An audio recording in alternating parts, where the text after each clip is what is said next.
Good evening. Thank you again for your patience. Welcome to the Board of Zoning Adjustment meeting for December 16th, 2025. I'll advise everybody that we hear a few different types of cases. We hear applications for zoning adjustment, special permits, as well as appeals. If you think you may testify this evening, I will swear you all in as a group. Please stand up now. Raise your right hand. Do you swear or affirm that the testimony that you'll provide is the truth to the best of your knowledge and belief? If so, say I do. Thank you. In hearing applications for zoning adjustment, each applicant will have 5 minutes to present their case. We'll ask if members of the audience and the community want to make any statements or comments. They'll have 3 minutes to do so. We ask that if you are doing that and your case or your point has been made multiple times, there's no need to reiterate the same thing. Simply share that you support the case one way or the other, and that will be helpful for us to determine things on a board level. So we'll get started. I'll ask staff if there are any preliminary matters. Yes, Mr. Chair. 3 of the cases on tonight's agenda are going to request tabling. Okay. The first item on the appeals agenda, BZA 25-123. And then on the BZA agenda itself, the 9th item for Galloway Road is BZA 25-125. And then I believe the last one on the agenda, item number 17,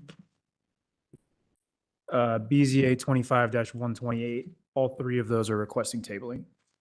What was the first case again? The first one on the appeals agenda, BZA 25-123. Okay. Will the parties in case BZA 25-123 step forward?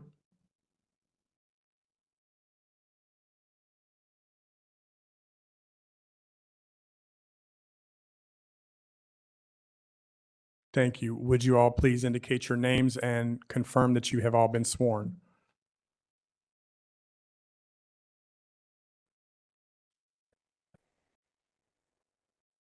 Okay. Please turn on your microphone if you just push the button.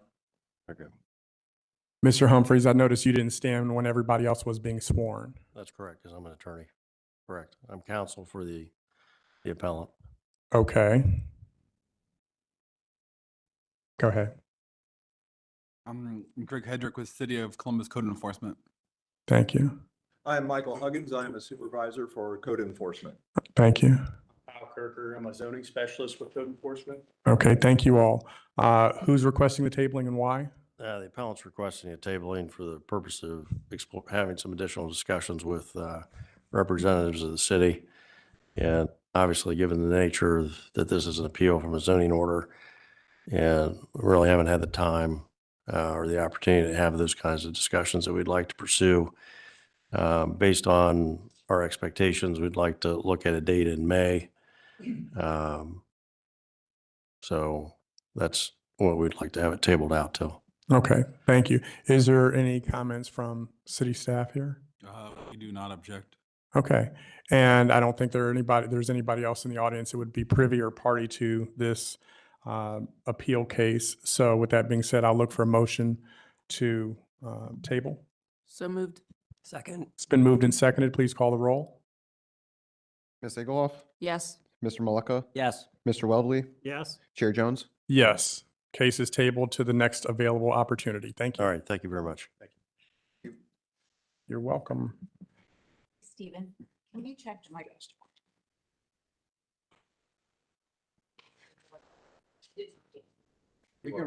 There's a couple others we can replace. He just wasn't close enough. Next, we'll call BZA 25-125 for 100 Galloway Road. Please step forward.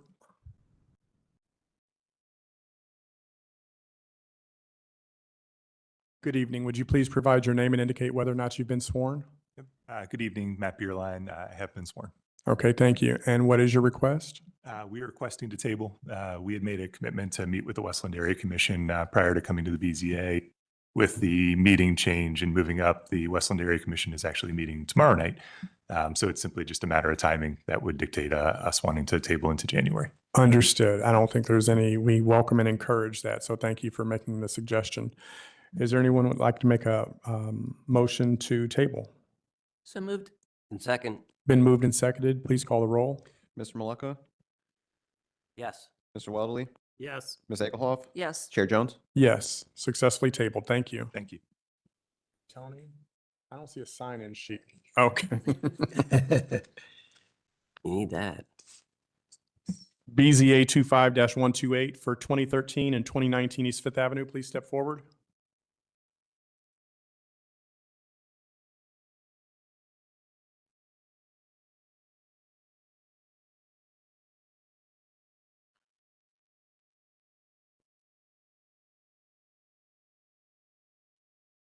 Gary Dunn, and I have been sworn in. Thank you, Mr. Dunn. Please share your request. We're requesting to be tabled, strictly my error. We presented to the North Central Area Commission, but I misunderstood the communication about meeting with the Shepherd community. So we failed to do that before our meeting, so they failed to vote. So we're going to hopefully be back here in January. Okay, sounds reasonable to me. I'd look for a motion to table this matter. So moved. And second. It's been moved and seconded. Please call the roll. Mr. Weatherly, Yes. Ms. Egelhoff, Yes. Mr. Maleka, Yes. Chair Jones. Yes, successfully tabled. Thank you. And now on to our additional appeals case, BZA 25-123. Would the parties please step forward? I think 123 is the one that got tabled. Oh, sorry. 126. 126. Good evening. Would you please share your names and indicate whether or not you've been sworn? Yeah. City of Columbus Code Enforcement. Yes, I've been sworn. Thank you. Matthew Mercer with Code Enforcement, and yes, I've also been sworn in. Thank you. Aaron Glasgow, counsel for the appellant, and I have been sworn in. Thank you all. So with this, we typically hear of the case from the city, code enforcement first. So if you have any testimony that you'd like to provide. The only comment, may want to request tabling as well. Yes, I wasn't Oh. mentioned, but I would like to request tabling as well. Okay. So this is a situation where the applicant got a variance a long time ago, but the position is there's no zoning clearance. I got the case fairly recently, so I'm trying to figure out how that happened. We didn't appeal a lot of the other violations, but we did appeal that, basically give us time to figure it out. So I'm still kind of in the process of figuring that out. Understood. Is there any objection from code enforcement? There's no objection. Okay. Seeing none, I'd look for a motion to table. So moved. Second. Moved and seconded. Please call the roll. Ms. Egelhoff, Yes. Mr. Maleka, Yes. Mr. Weatherly, Yes. Chair Jones. Yes, successfully tabled. Thank you so much. Thank you very much. BZA 24-054, 1881 Kings Creek Drive. Please step forward.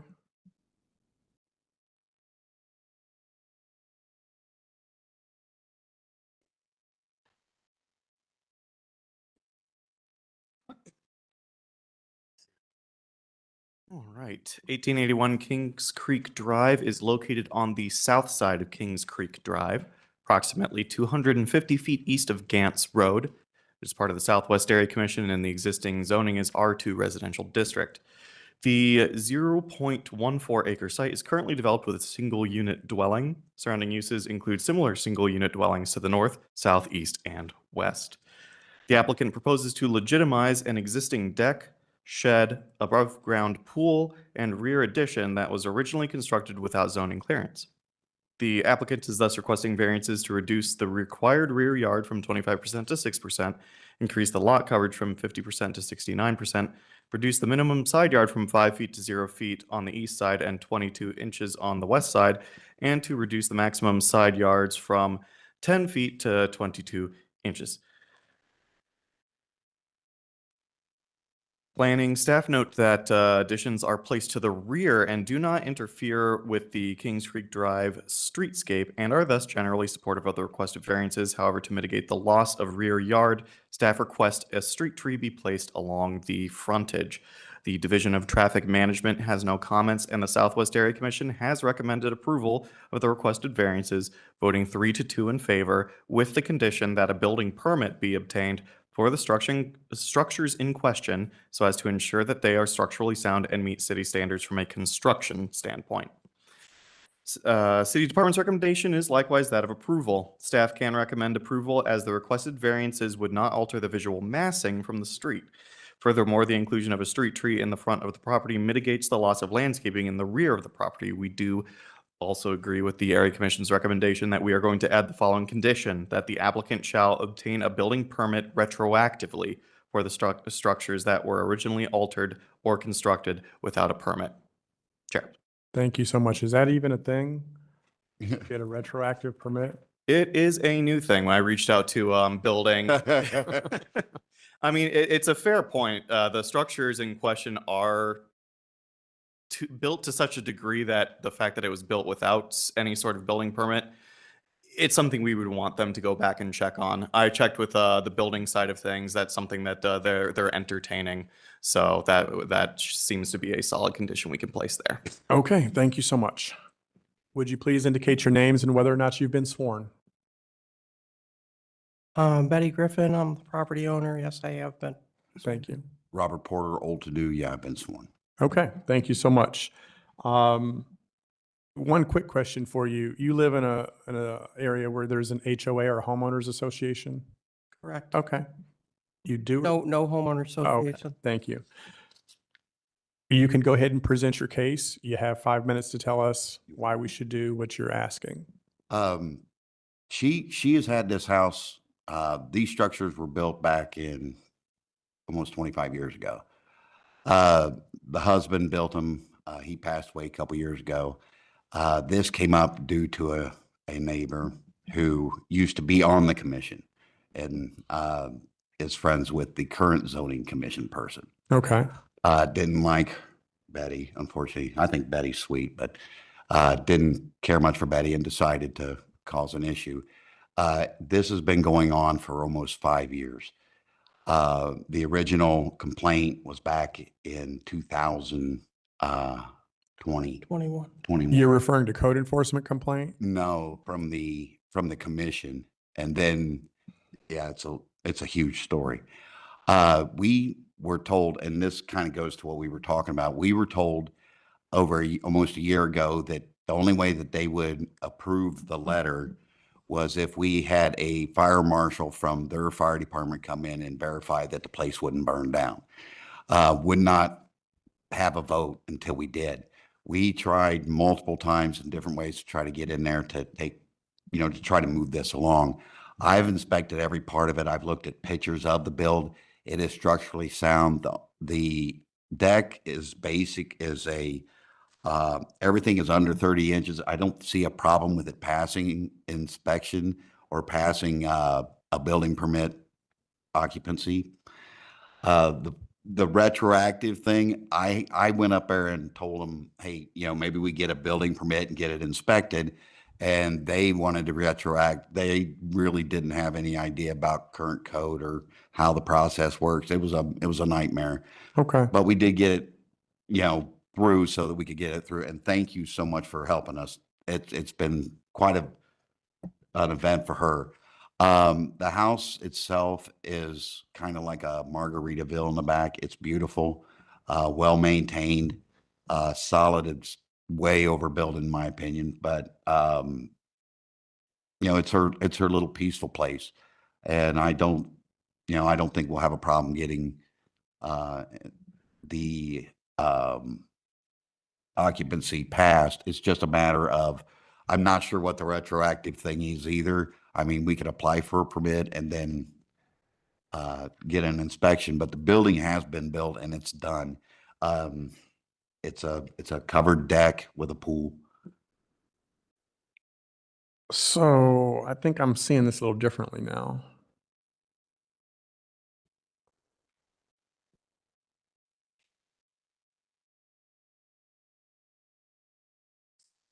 This is the structure? That is the cover of the deck. It's just an open awning there. Yeah. The structure is narrower to the left of the picture. It was a freestanding deck, less than 30 inches.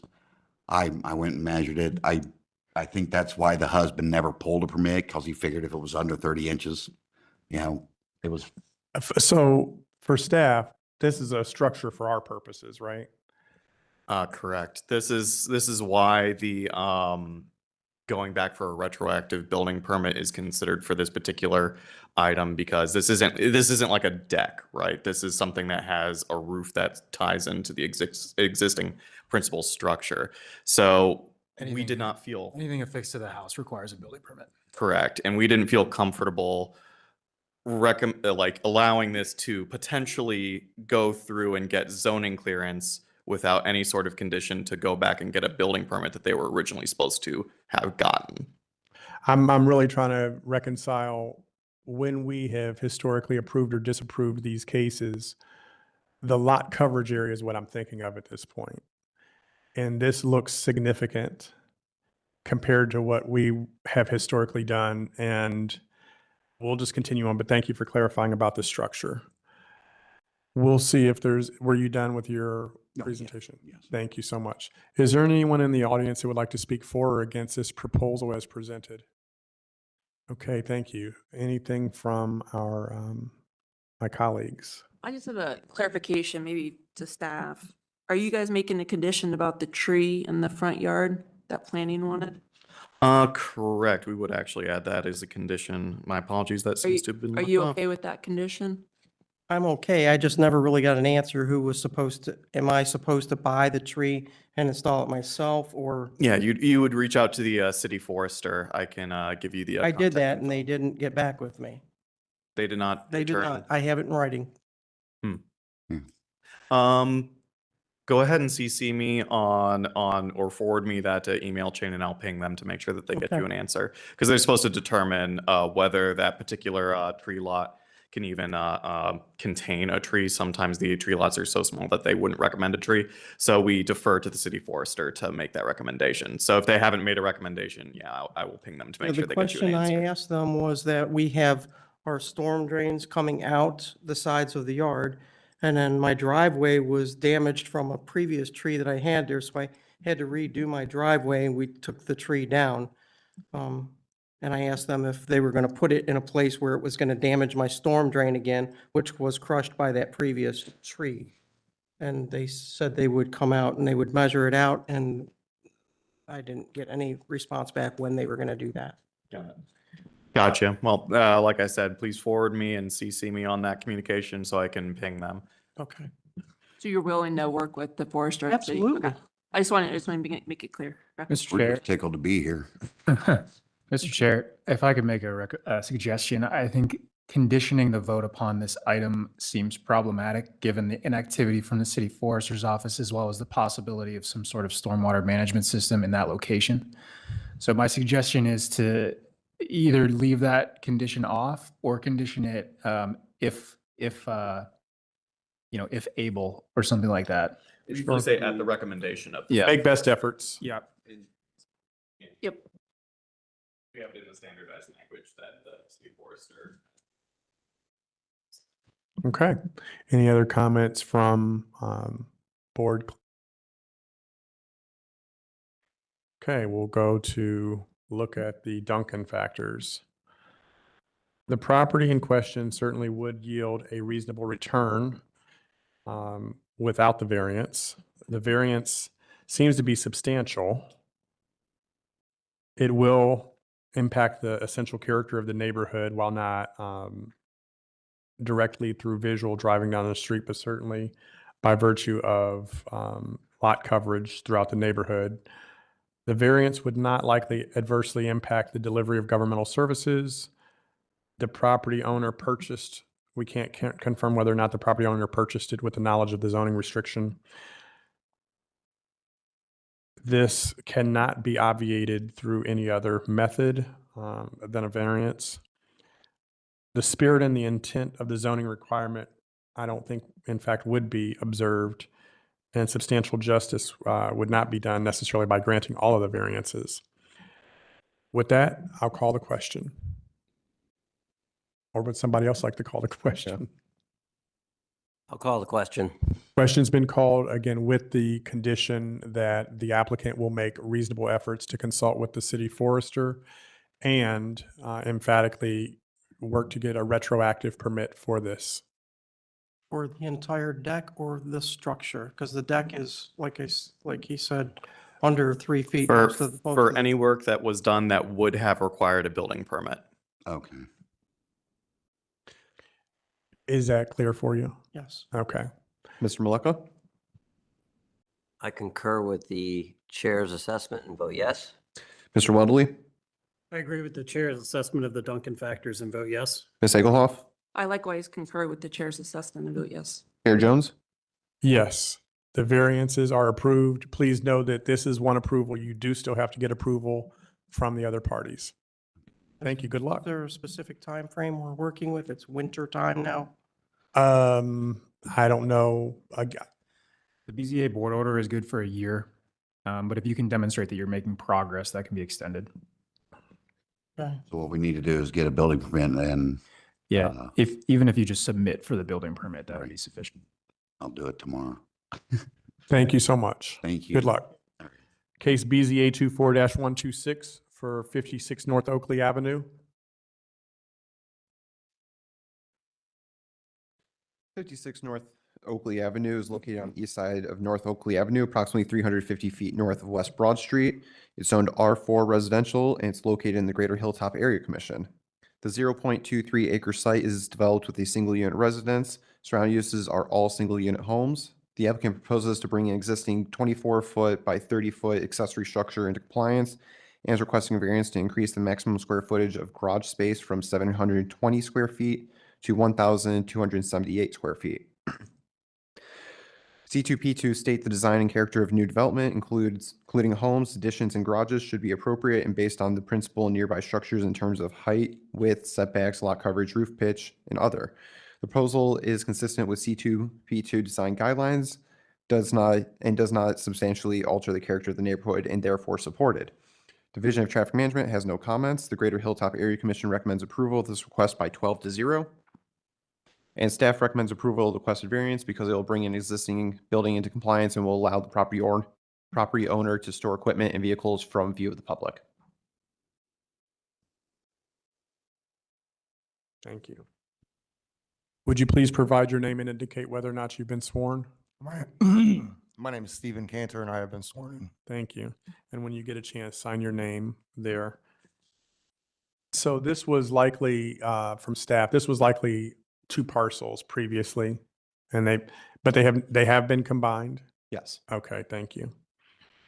All right. You have the recommendation of approval from the city. Is there anything additional that you'd like to add? When I originally had the building constructed, I did my online research and it was 720 additional square feet was the max that I could get. And so 24 by 30, that's 720. And then going back through, come to find out, they didn't include my other garage into that 720. That was already on the lot. So, and then I had it constructed, you know. The area has a really high crime rate, so anything that's not bolted down, locked up, can pretty much be stolen. And, you know, I guess that'd be the hardship is everything really has to be locked up in that area. Okay. Anything else? I think I pretty much cover it, man. Okay, thank you. Is there anyone in the audience who would like to speak for or against this proposal as presented? Seeing and hearing none, any questions from my colleagues? Okay. Duncan factors, the property would and will yield a reasonable return without the variance. Is the variance substantial? Under some circumstances, yes, but because it is effectively 2 parcels, I would say no. Whether the essential character of the neighborhood would be substantially altered or other properties would suffer substantial detriment, I would say no. Whether the variance would adversely affect delivery of governmental services, I'd say no. Whether the property owner purchased the property with the knowledge of the zoning restriction, I can say he did not know based on testimony. Whether the property owner's predicament can feasibly be obviated through some method other than variance, I would say no. Whether the spirit and intent behind the zoning requirement would be observed based on it being, again, a double lot, I would say yes. With that, would someone like to call the question? I'll call the question. Question's been called. Please call the roll. Mr. Weatherly? I agree with the chair's assessment of the Duncton factors and vote yes. Ms. Egelhoff? I agree with the chair's assessment and vote yes. Mr. Maleka?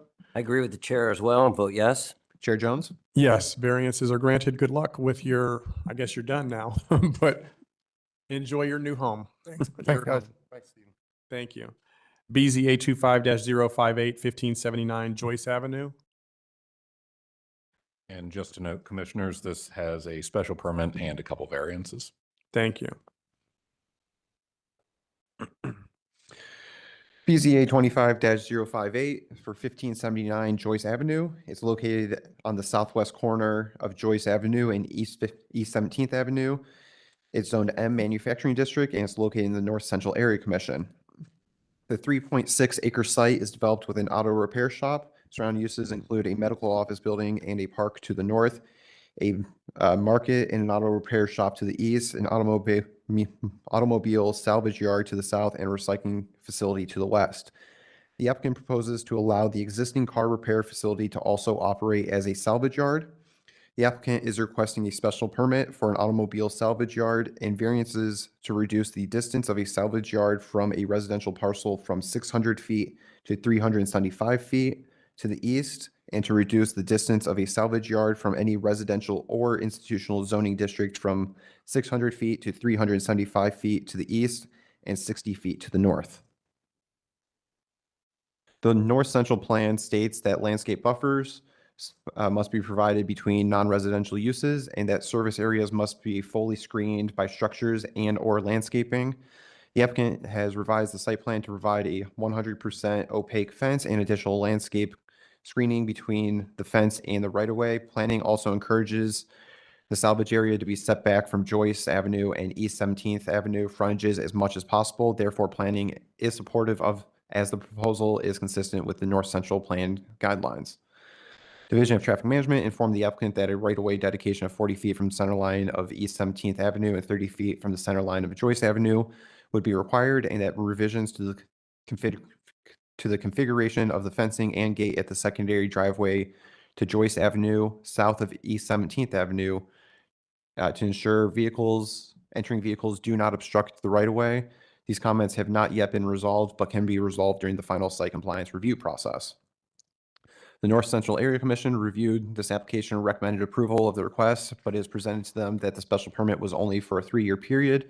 Staff has not yet been provided a completed recommendation form for this application, but I did include in your packet email correspondence from the Department of Neighborhood confirming that this was heard and explained the situation a little bit better. On that note, staff recommends approval of the request because there are other similar uses to the west and south, and the property will be screened by way of 100% opaque fence and vegetation. There are a couple conditions we are recommending. 1, the special permit will be limited to 3 years from the date of this board order. 2, the applicant will commit to providing 100% opaque screening and a landscape buffer between the fencing and the right-of-way as requested by planning. And 3, fencing and other private elements shall be removed from the area of additional right-of-way to be dedicated to achieve 40 feet from the center line of East 17th Avenue. Thank you so much. Would you please provide your names and indicate whether or not you've been sworn? Jean Cabral, and I have been sworn in. Arnold Noga and I have been sworn in. Thank you very much. Did you understand the the conditions that were just spelled out, and do you accept those conditions? Yes. Okay. You have the recommendation of approval from the city with the conditions presented as well as the North Central Area Commission. Is there anything additional that you'd like to add?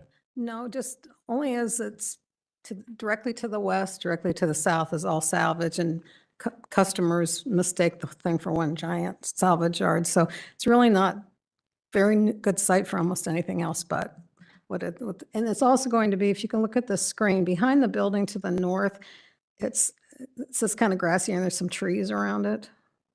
It's kind of blank, doesn't have the crosshatch right there. Yep. That's the left side of that is where the salvage is going to start. So that's the 375 foot. The closest house is to the east, past a market that also sells tires. To the north is a park, and people aren't hanging out right on the street when they're at the park. I've looked before, Okay. So it's a good use for right now, and right now, we're just looking for a window of 3 years. And we can revisit that again in 3 years. Okay. Anything from you? No, I think that covers it. Thank you so much. Is there anyone in the audience who would like to speak for or against this proposal? Please step forward. And would you all please sign your name on the sheet? Yeah, Would somebody make room for this young lady? sure. Thank you so much. Oh, okay. Thank you. Okay. Okay, there you go. Good evening. Would you please provide your name and indicate whether or not you've been sworn? Good evening. My name is Asmar Williams, and I have been sworn in. Okay. What would you like to say? Just some background from the hearing at the commission meeting. When it was proposed to us, again, it was submitted as a temporary salvage yard. I did reach out to Director Anthony Celebrezzi, and he advised us that the state of Ohio, actually the city of Columbus, does not issue temporary salvage permits, and neither does the state of Ohio. So this would be out of compliance for both, just to bring that to everyone's attention. Traffic management says that they do not have the right of way, and the area commission did not vote on this. Therefore, if this is approved, that it must adhere to the city code regarding the right of way. Currently, they're using aluminum siding and not a chain link fence or a privacy fence for this property. And this must be something to be considered and must occur as a site plan states that they will need to asphalt the area in which the vehicles are stored. Planning did not support this plan, and this plan is not supported by the North Central Area Commission plan. It was not supported by. Our community plan, this is not in accordance with our community plan, and several commissioners was actually absent for the vote when this vote took place. It was 3 in favor, 2 against, 1 opposed. So again, I wanted to make you aware that planning did not support this, and the North Central Plan states that the landscape buffers must be provided between the non-residential and service areas, and they must be fully screened by structures and landscaping. Such planning has requested updated screening in the form of 100% opaque, like what they've mentioned. And we want them to use like the existing lines on 17th and Joyce. But as this is residentially zoned, it's imperative that we keep the 600 feet from the residential and not reduce it to the 300 feet. The setback is necessary as if the body decides to move forward. I also want to make everyone aware that Mayor Ginther has dedicated this community to be a net zero neighborhood. And if this goes forward, this is putting harmful environmental uses within the American Edition, particularly in Argyle Park communities. Do you have a role on the area commission? Yeah, What is your role? I'm the vice chair. Okay. Um, And you said they did vote or did not? Oh, there was a vote, and when the vote was presented, it was presented as a temporary salvage yard for 3 years. But upon further research, and I do have the email from Anthony Celebrezzi who So stated, I heard you. I'm just trying to clarify. So you're not saying that there was no vote. yeah, There was a vote, but on something that you don't agree with. correct. And also, like I said, there were multiple commissioners that were absent at that particular meeting. But the vote was called. Okay. So I do want to make that clear. The vote was called, and it was 3-2 in the favor of the temporary salvage yard. But I want to make the point clear that the city nor the state allows that. Well, this is a special permit, to be clear. It's not a permit to necessarily, what did you describe? A salvage permit or a salvage? Yeah, temporary salvage permit yard for this property.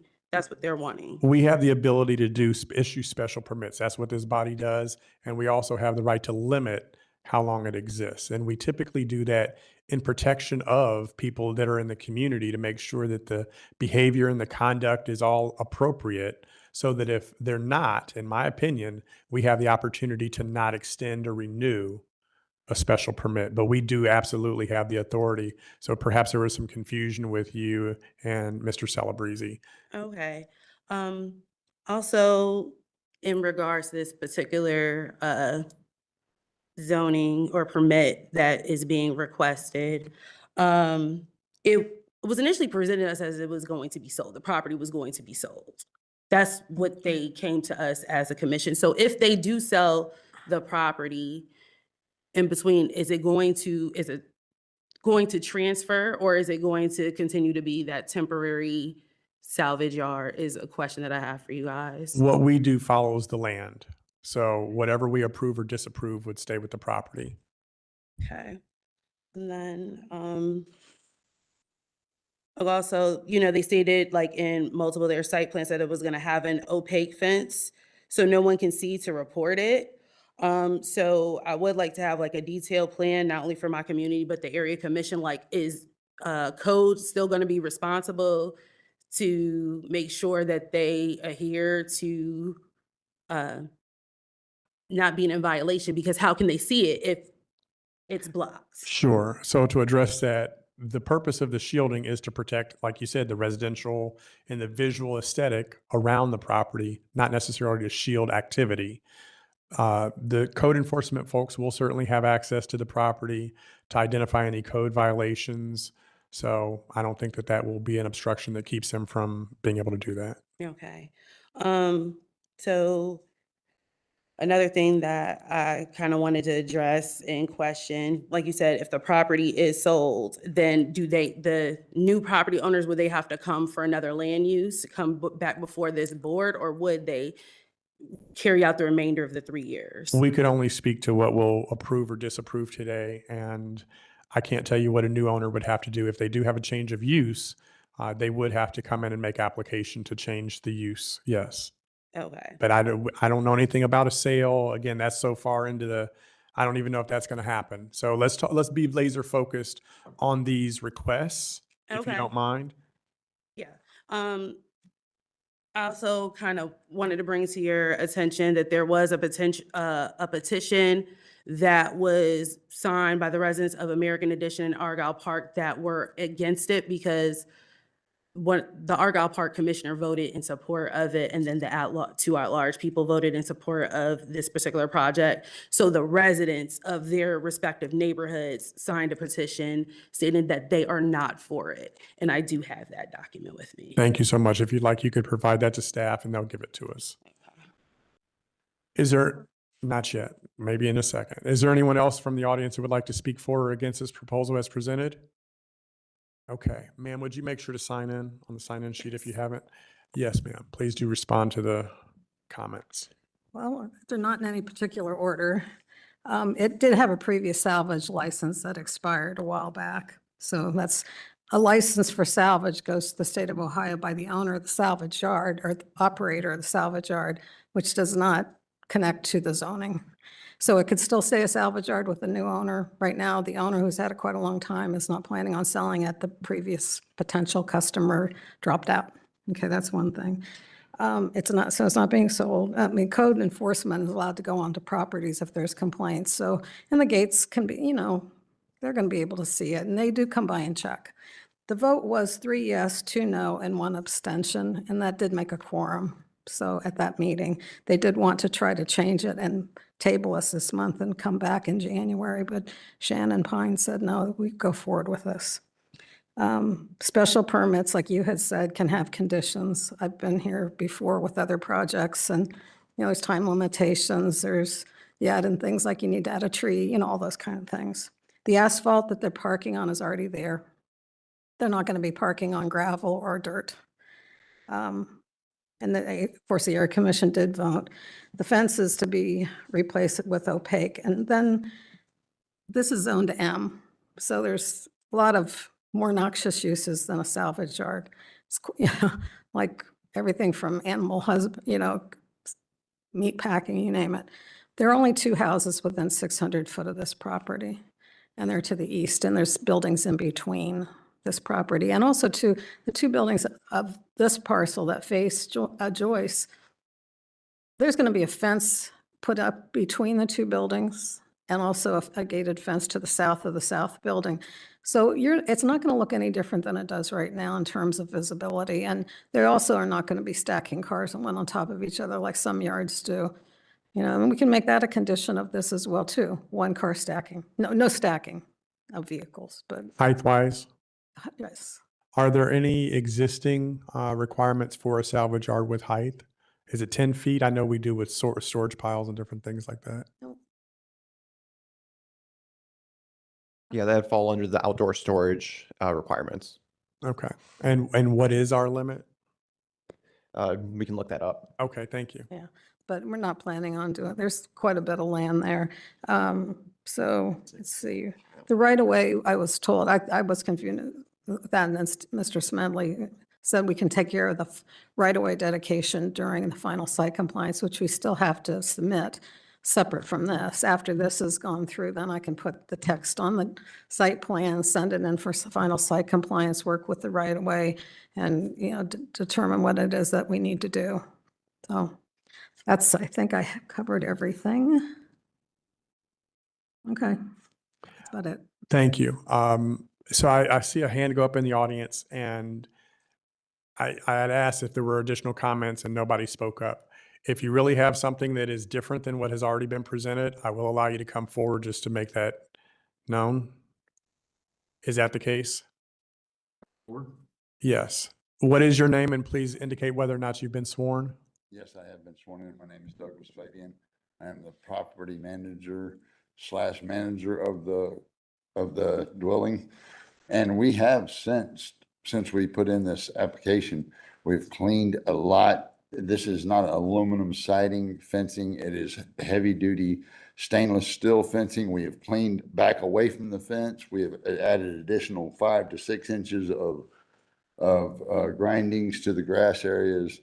I mean, some of the things was just seemed like it was false sayings of what our property is. Property is very clean. We do not stack cars. Like I said, I've been there for almost 20 years. We keep it up with the city coordinates. All our city coordinates, every time they come in, I welcome them. We have, we had our salvage license 3 years ago from Ohio. We're just trying to get it back. Okay, thank you so much. Thank you.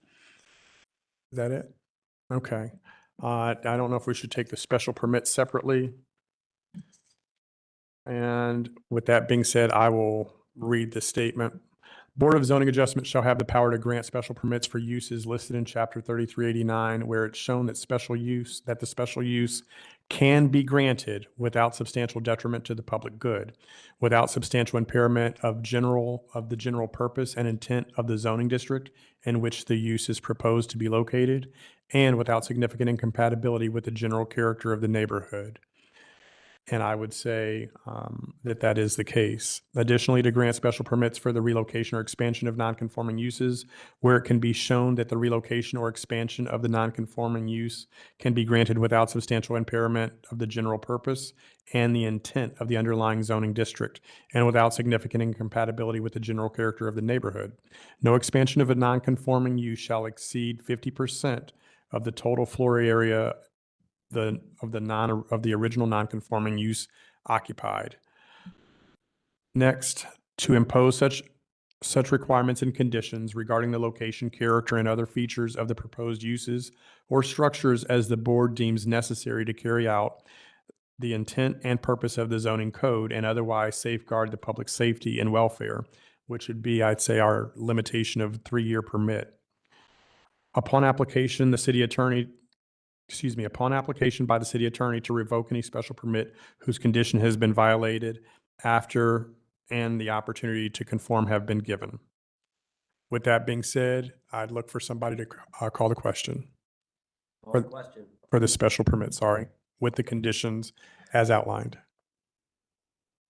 Call the question. Question's been called. Please call the roll. Real quick before I do that, just to answer your previous question, materials shall not be piled higher than 10 feet except that metals that are being processed or reprocessed on site may be piled to a height necessary for the effective functioning of the processing or processing equipment. So 10 feet in height. Thank you. So that is the standard. Mr. Chair, if I could, just for the record to be clean, since we're only addressing the special permit, I believe the only condition of the special permit is that it's limited to 3 years. Correct. Thank you. Ms. Egelhoff. Yes, I find based on the testimony, and as read by the chair, that the special permit is appropriate in this case. Mr. Maleka? I too concur with the chair's assessment and vote yes. Mr. Weddley? Yes. Chair Jones? Yes, the special permit is granted with the limitation of 3 years. Additionally, the additional 2 variance requests, 3389.07, 3363.41 and 3392.12. I'll address the Duncan factors for this.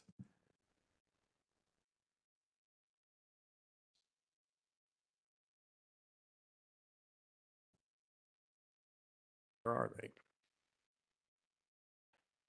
Whether the property in question will yield a reasonable turn without the beneficial use of the variance, I would say unlikely based on the current surroundings and the existing historical use.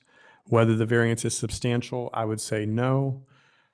Considering what the proximity is to the residential area and the barriers between them, whether the essential character of the neighborhood would be substantially altered or whether adjoining properties would suffer a substantial detriment, I would say no. Whether the variance would adversely affect the delivery of governmental services, I'd say no. Whether the property owner purchased the property with knowledge of the zoning restriction, I would say I can't assert that they had knowledge prior to their purchase, but based on the testimony from council, that they have owned the property and are well aware of the restrictions for zoning. Whether the property owner's predicament feasibly can be obviated through some method other than variance, I would say no. Whether the spirit and intent behind the zoning requirement would be observed and some substantial justice done, I would say yes. With that, would someone like to call the question? With the condition presented. I'll call the question with the conditions.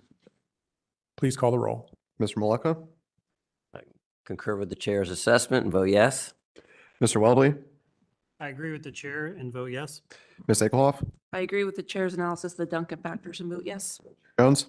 Yes, your variances are granted. Good luck with your continued business. Thank you all. Staying here because I got the next one. Okay. BZA 25-086 for 421 South Glenwood Avenue. Parties, please step forward.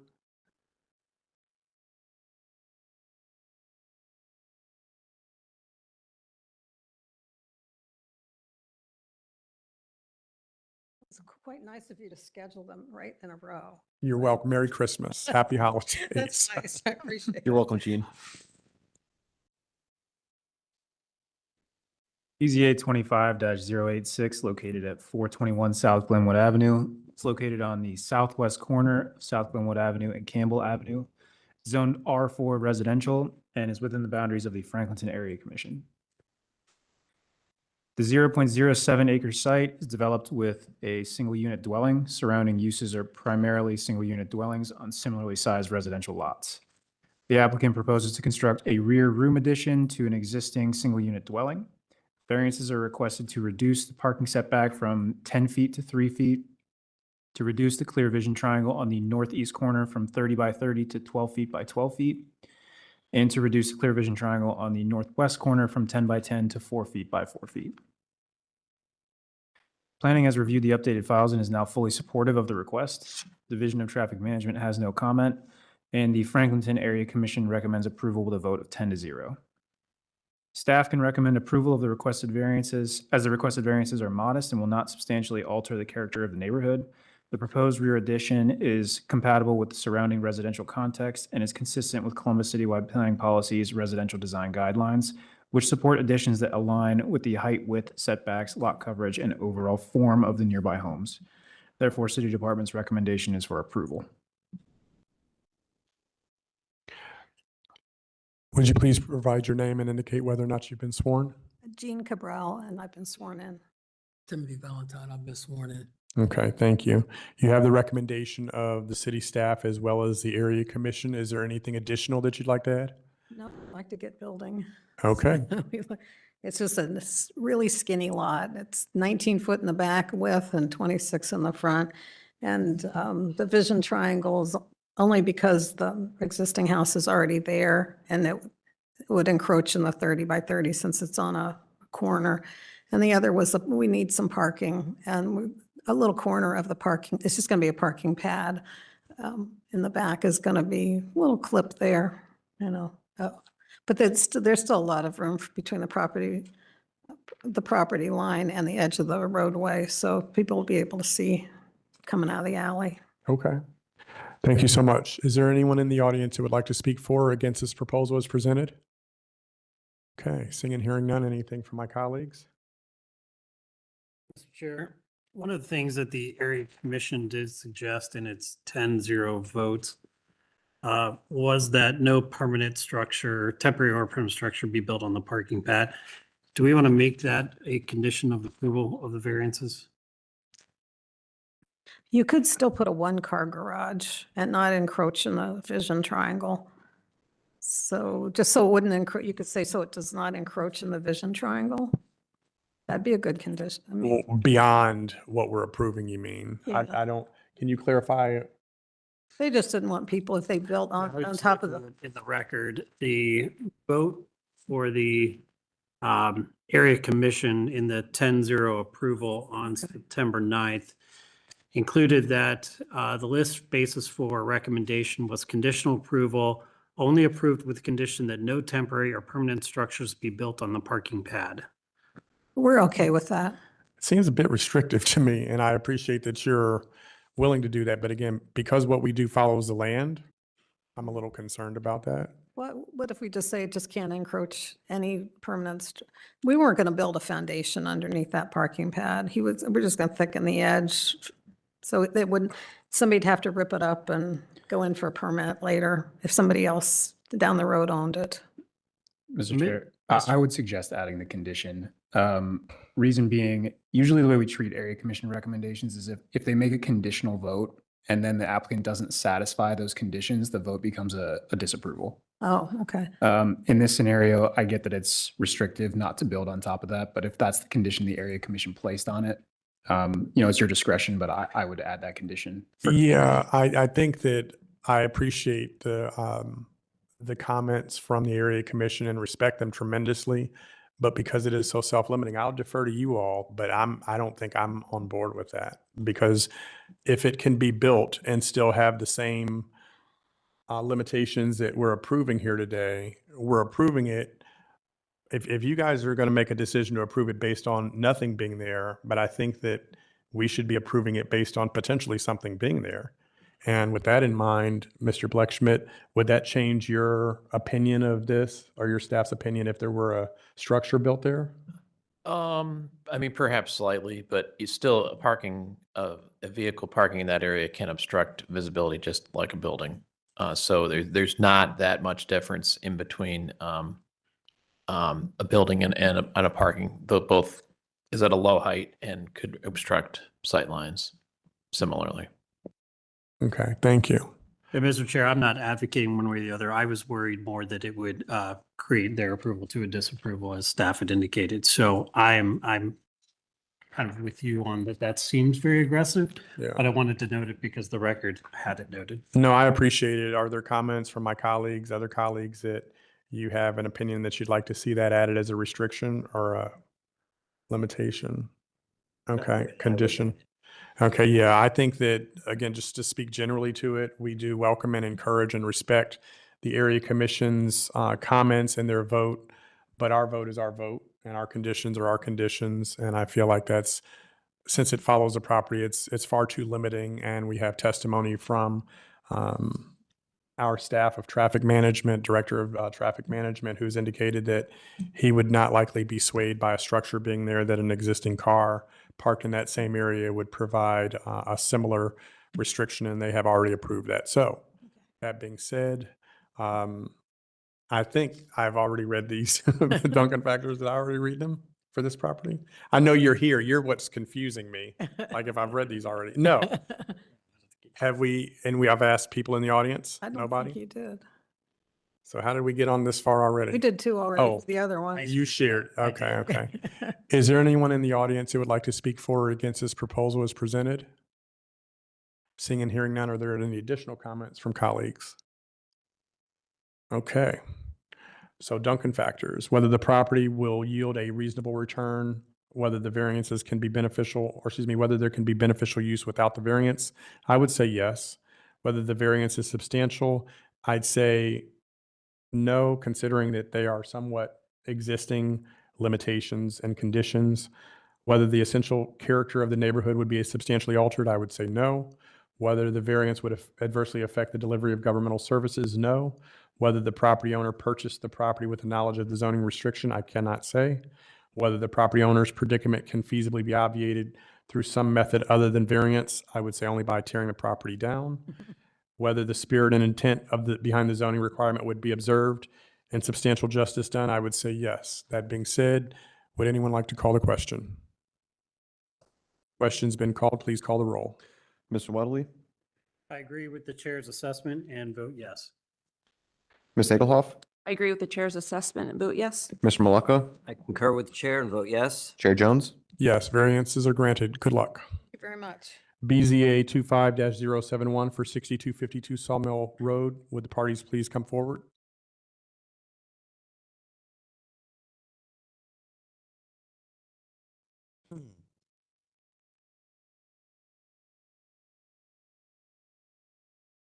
All right. 6252 Sawmill Road is located on the east side of Sawmill Road, approximately 400 feet south of Martin Road. It's part of the Northwest Civic Association and the existing zoning CAC, Community Activity Center District, one of the new Title 34 districts.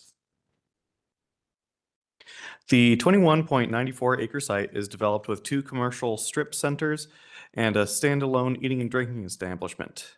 To the north, south, east, and west are similar commercial strip centers and eating and drinking establishments.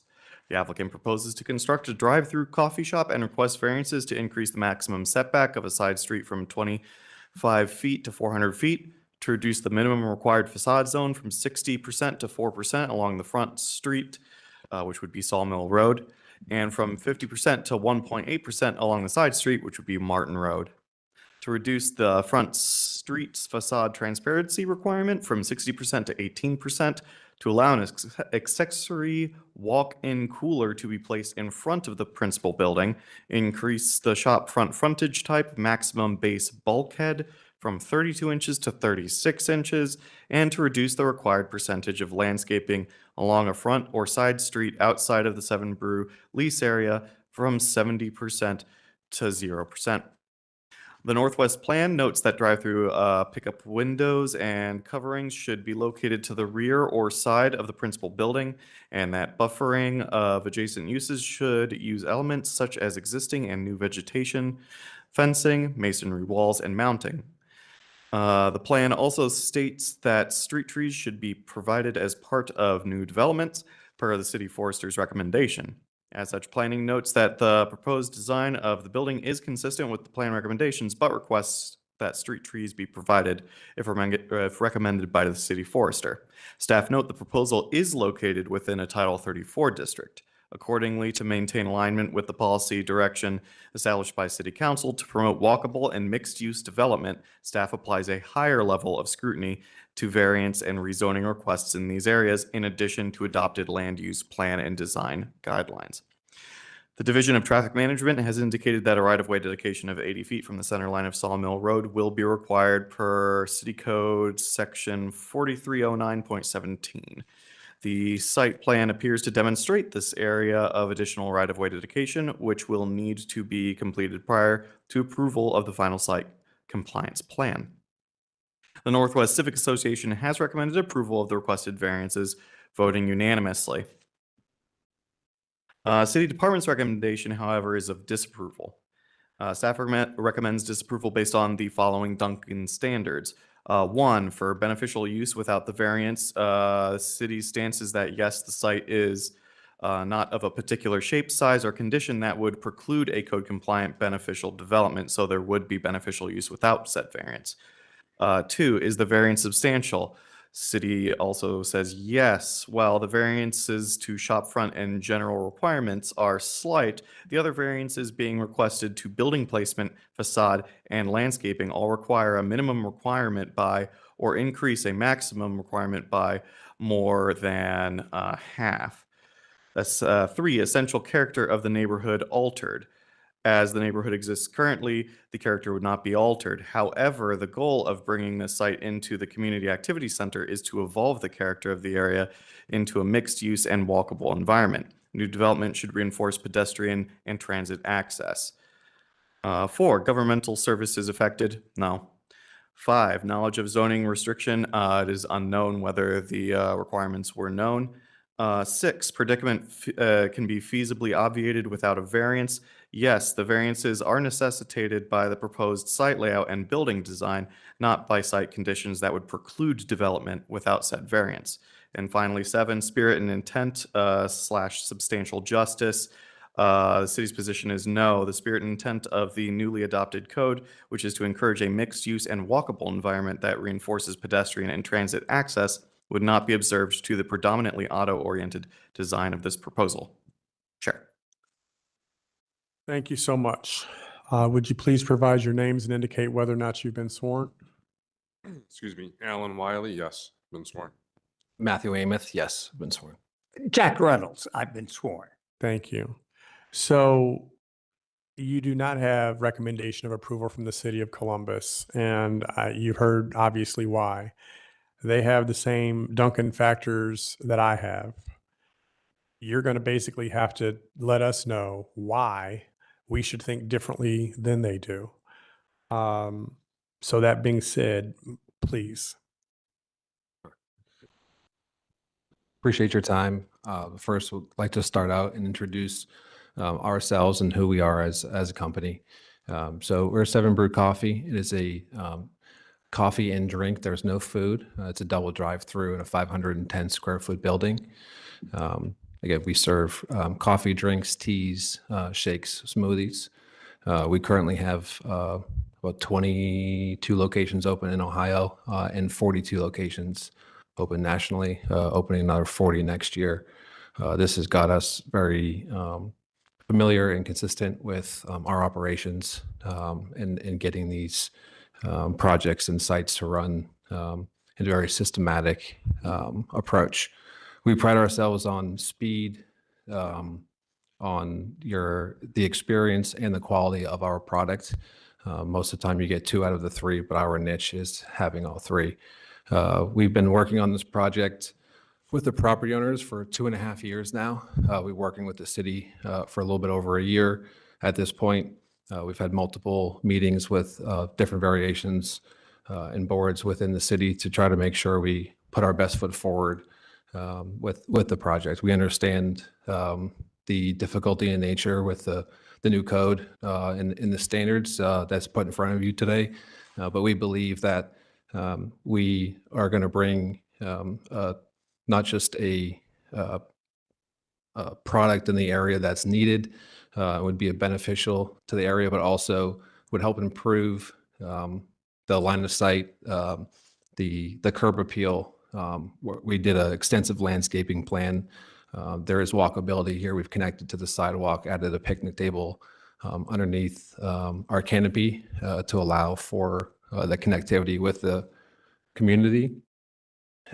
We've also incorporated, and I'm sure we'll get to this later as well, but we've incorporated the West Case sheep farm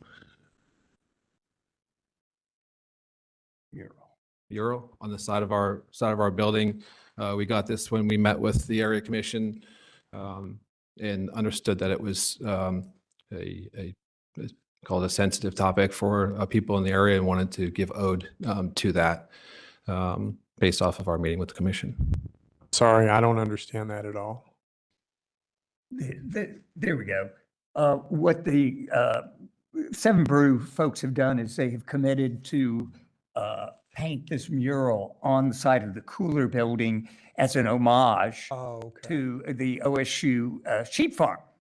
And again, they went through again what this will look like along the Sawmill corridor vision truck, drive vision. And so the area commission thought this would be a nice nod to. I understand now. I'm sorry. Thank you. Sorry, I didn't describe it well enough. My apologies. But yes, thank you for that. Yeah. Yes. Is that it? I'm happy to answer any questions that anybody has for the board. But we, again, we want to come into the community. We are already a member in this community. We live in this community. We want to be put our best foot forward. We always pick a local charity when we open a business. I know people come in front of you all the time and tell you that they're going to be a member of your community, especially from the retailer world. But we've walked that walk, and we've talked that talk, but we've also walked that walk, and we'll continue to do so. Thank you. Thank you. What I'd like to do is I would like to disagree with the comments that the city made in terms of the Duncan standard. What we found as these folks went through the Chapter 34 application to this site, the site is actually 21 acres in size. The frontage is 812 feet in length.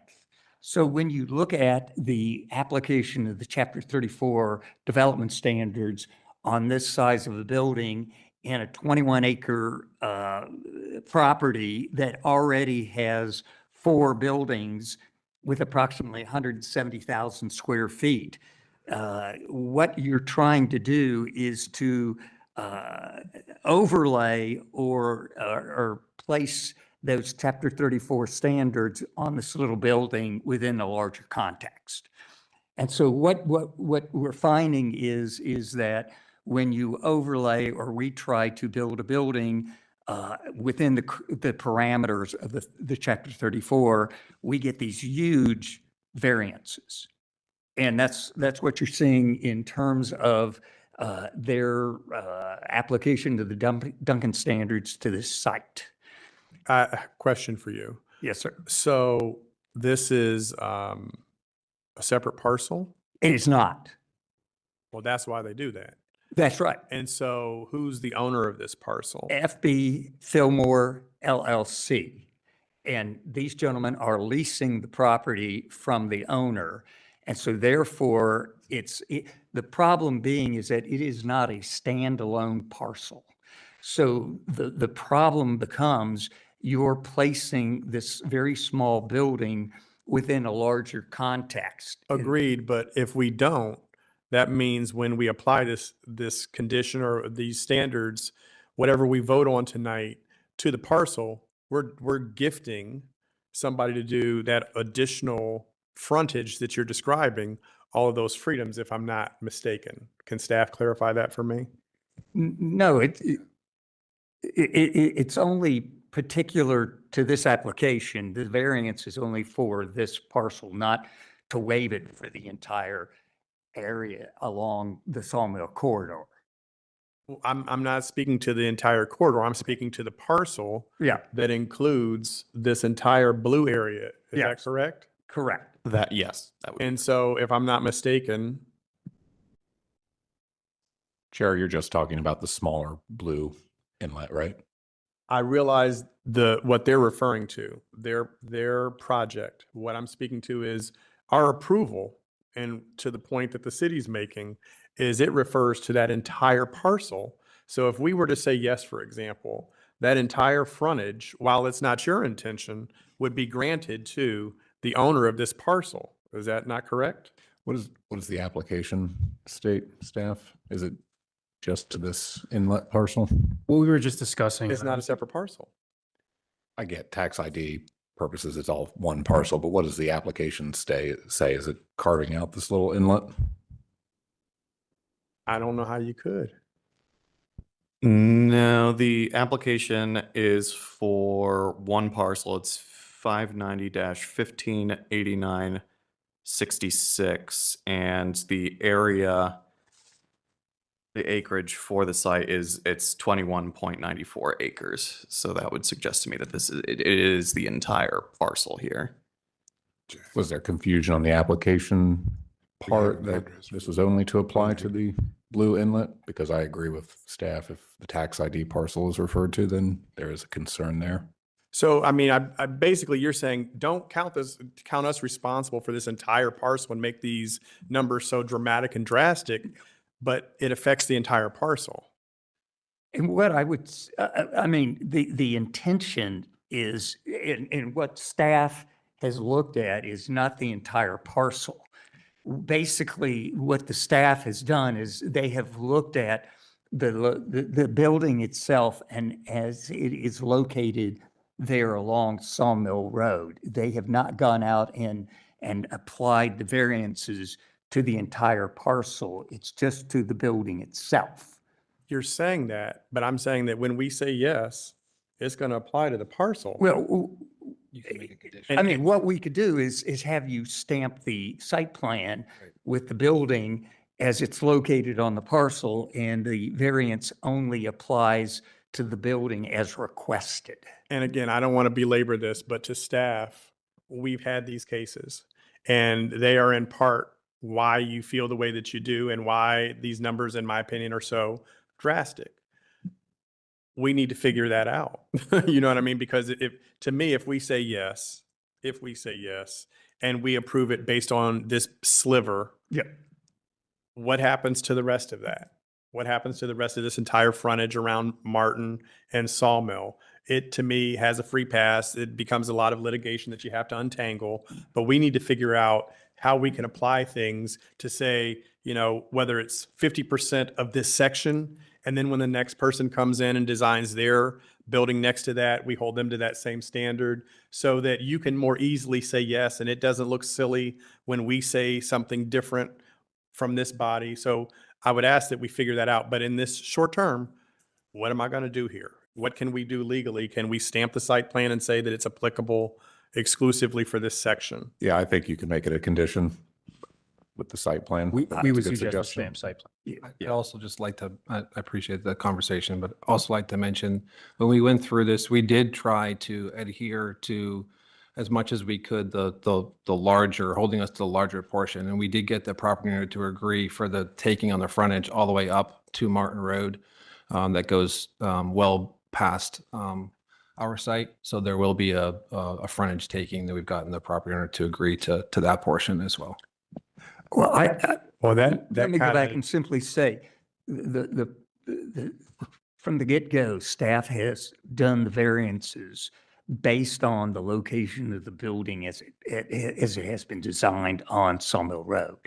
So if the concern is what are we granting the variances to, we can simply ask that you all stamp the site plan that's presented this evening, because staff has worked with the Seven Brew people based on its location along Sawmill Road within the context of the larger property.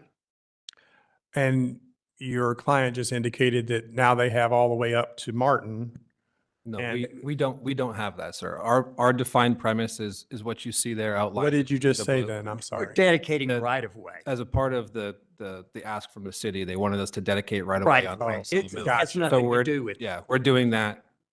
My purpose in just saying that was that we got the property owner outside of our premise to agree to give that taking as a part of condition of this. Okay. So again, we're here asking for variances based on the location of the building presented to you all this evening, not to the overall. I understand it there'd if- be a heck of a lot more variances. I would Right, imagine. and I understand that. And as long as we can denote that on the site plan and we're protected from our standpoint, Yeah. I think that's fine. Is there anything additional right now? I just would like to say, I agree, what I would say is, when you look at the Duncan standards, I don't think that the variances are substantial. I mean, we're being placed within the context of Chapter 34. And if you were to build a building based on the 812 linear feet of Sawmill Road, you would have a gigantic building. When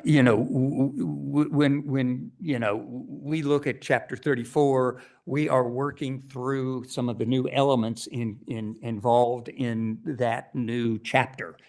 And this property was placed in that CAC category. And what, we're struggling with is the application of those standards to this small building is all. And so, obviously, the essential character of the neighborhood would not be altered by the granting of the variance. Government services would not be altered. The Seven Brew folks have come in and worked. They weren't aware of it when they started the project. It started 2 years ago, and it was started under the old elements, under the old Chapter 33. And with the adoption in 2024, all of a sudden they had new standards to work with. And so they cannot move forward without the variance. It's just not feasible. Understood. And so would justice be served? I would say yes. Okay, thank you. Are there any folks from the audience who would like to step forward? Yeah. Would you please provide your name and indicate whether or not you've been sworn? Good afternoon or good evening. My name is Monica Tuttle. I have been sworn. Okay.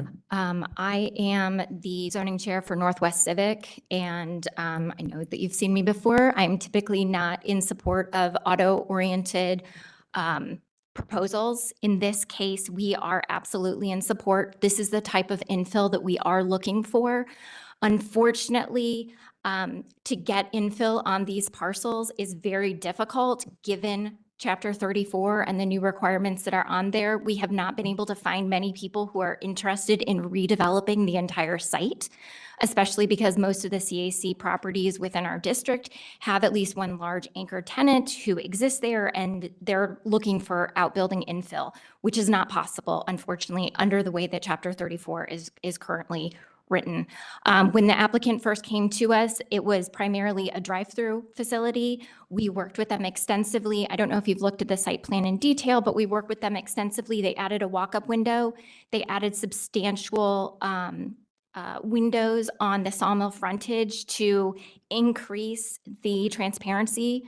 They can't meet the requirement just based on the fact that there are bathrooms and a cooler, and I don't really think that we want full height windows in a bathroom and a cooler. There isn't really anything in there, but they added, they moved outside of their typical plan and they added substantial windows. They added a walk-up counter. They added outdoor seating and actually a covered seating area, as well as they added, they committed to a sidewalk that connects to the closest parking spaces. So although there is an audio-oriented use, we feel very strongly that they are doing as much as possible to tie it into the community. And we're really hoping that this is, as opposed to the straw that breaks the camel's back, we're hoping that this is the first straw that brings the other camels to eat, or something along those lines, that if we get something closer to Sawmill, we can increase the interest and we can get more infill. And the hope is we won't need additional variances along Sawmill because other smaller parcels, or they're not parcels, but other smaller infill will be developed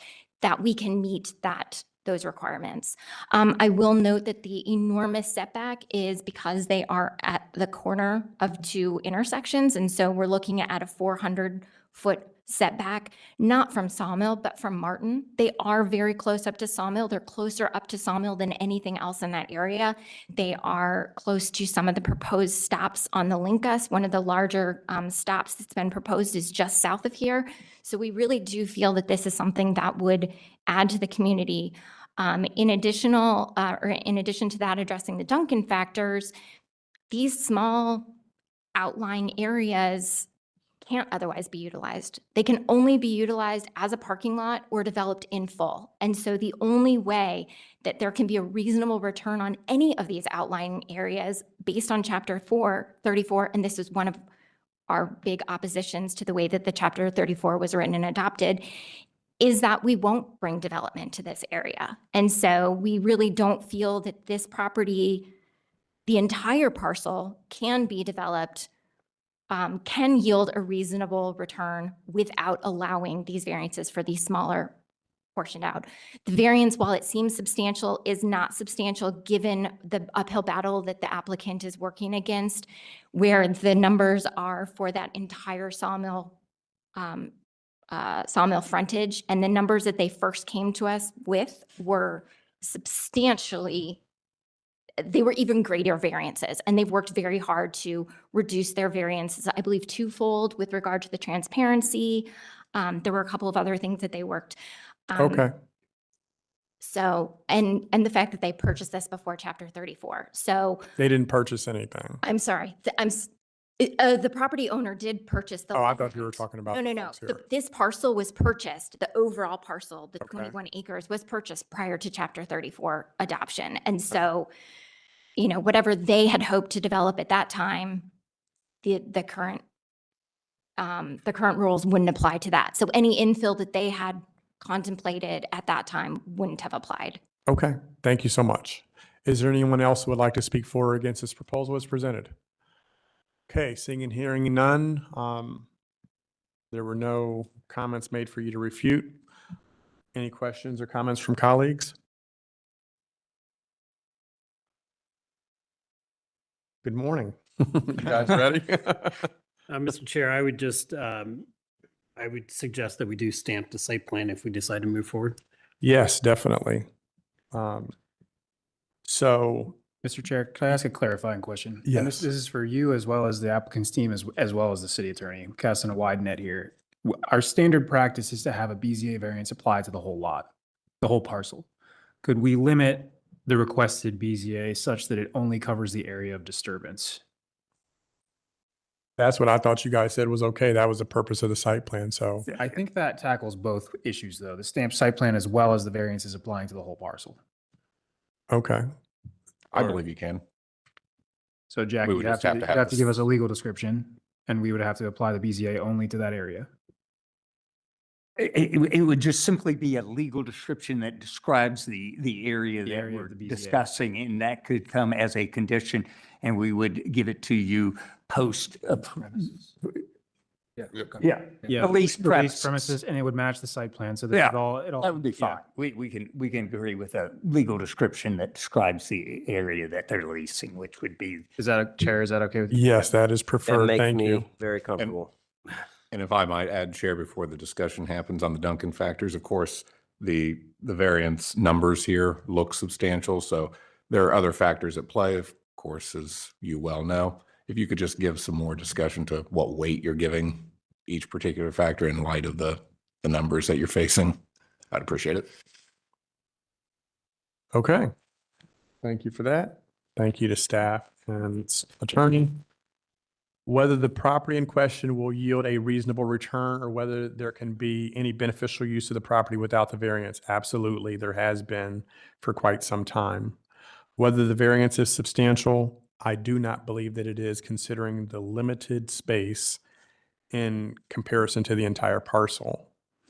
Whether the essential character of the neighborhood would be substantially altered or whether adjoining properties would suffer a substantial detriment, I would say no. Whether the variance would adversely affect the delivery of governmental services, I would say no. Whether the property owner purchased the property with the knowledge of the zoning restriction, I would say they were unaware because the zoning restrictions have changed.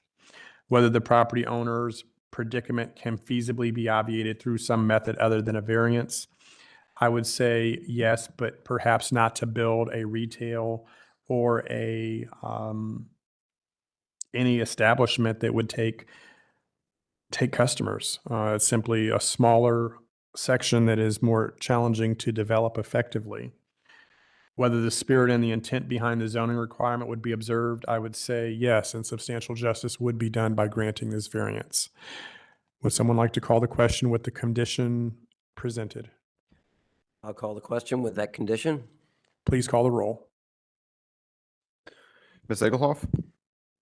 I agree with the chair's analysis, the Duncan factors, and I find that while the variances might seem substantial, the fact that we're applying the limiting language and limiting it to lease premises, I think deals with that issue. I appreciate the application or the applicant's willingness to add windows, outdoor seating to try to get towards more of the spirit and intent of the new zoning code. Normally, I tend to find when you have franchisees that come in that are not willing to change what it looks like, that's where my issue usually rubs. I think you guys really heard the community's comments and we're willing to work with council, with staff in the community. So I appreciate that, and taking that into consideration, I vote in favor. Mr. Wobbly? Yeah, I agree with the chair's assessment and with my colleague, Ms. Engelhoff's assessment. I think the area of disturbance is small. I think that the conditions and the stamping of the site plan caused me to vote yes for this project as well. Mr. Maleka? Yeah, I concur with what the whole committee has said on this, and especially because we have a stamped site plan, I think I'm okay with this. So voting yes. Chair Jones? Yes, the variances are granted. Good luck. Thank you. very much. Thank you. BZA 25-084, 1462 Bryden Road. Would the parties please step forward? Thank you for your very, very thoughtful consideration, as Th- always. Thank you for your comments.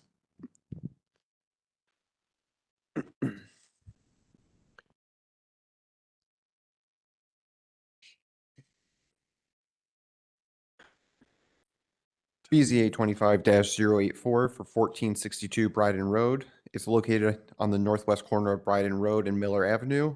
It's zoned R3 residential and located in the Near East Area Commission.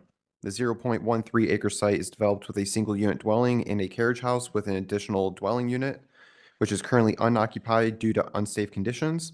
Surrounding uses are all residential with a mixture of single and multi-unit dwellings. The applicant proposes to replace the existing concrete stoop with a wraparound porch and is requesting variances to reduce the 30 by 30 foot vision clearance triangle to 10 feet by 10 feet for the new porch and to reduce the building setback along Miller Avenue from 4.3 feet to 10 inches. CV 93-049 was passed in 1993 to allow the prior conversion of the building from a single unit to a 2-unit dwelling and received a variance to reduce the minimum number of parking spaces required. Planning has no comment as the proposal is located within the Bryden Road Historic District. The Historic Resources Commission recommends approval of the requested variances.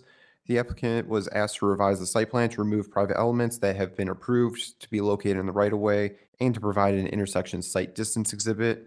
The applicant updated the site plan to remove the private elements and has addressed the comment regarding an intersection site distance exhibit. The Near East Area Commission recommends approval with a vote of 7-0, and staff recommends approval of the requested variances because they will allow the existing concrete porch to be replaced with a wraparound porch, returning it to its original historic character. The setback variance will return the porch to the existing foundation footprint of the historic porch, and the reduction in the vision triangle has been reviewed to ensure the proposal will not impact vehicular and pedestrian traffic safety. Thank you so much. Would you please indicate your name and whether or not you were sworn? Bart Overly, and yes, I've been sworn. Thank you, Mr. Overly. Question for staff. Am I looking at what is or what's proposed? What is? And that concrete limestone is the obstruction, or what's in the vision clearance? It's being demolished. The new porch would be within the vision clearance. Okay, I'm sorry. I was looking further up. So Where the 30 by 30 triangle would be, okay, and this is the reduced triangle. okay. So that concrete stoop is being demolished and we're making a wraparound porch, which is the historic condition of this house. Understood. And so question for Mr. Blechschmidt, with that new little thing that you have there, that seems to alter things and improve the opportunity for a vision clearance triangle, no?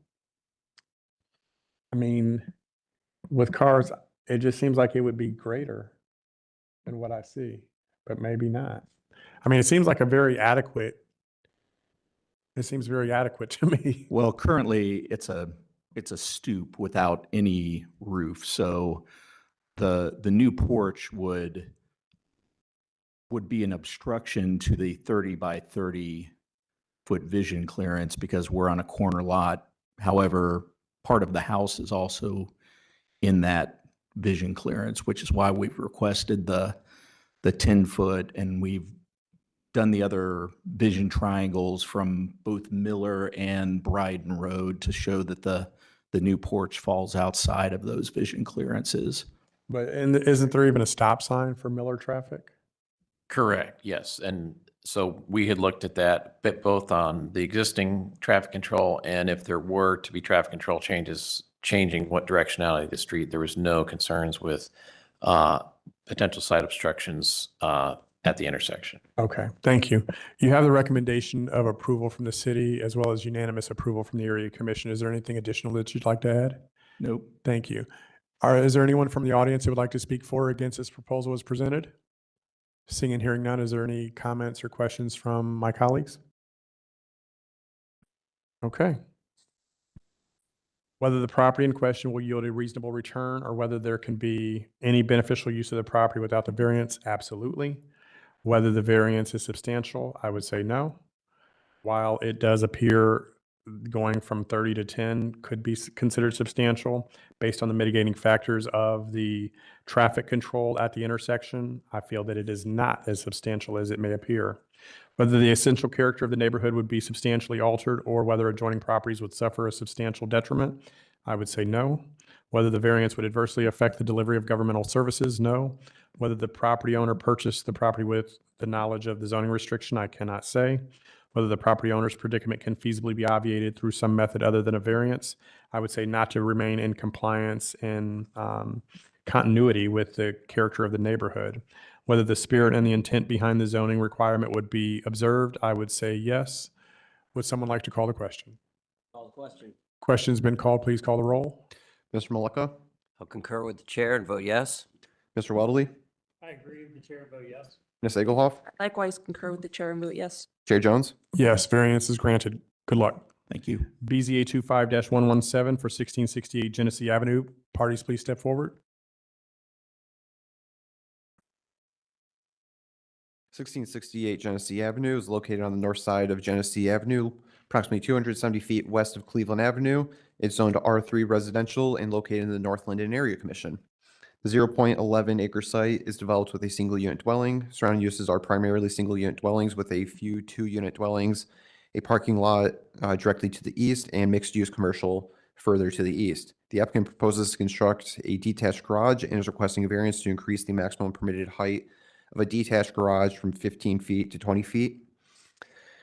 C2P2 states that new additions should be designed appropriately based on the principal and nearby structures. Therefore, planning is supportive as the proposal is consistent with North Linden Neighborhood Plan Amendment and C2P2 design guidelines.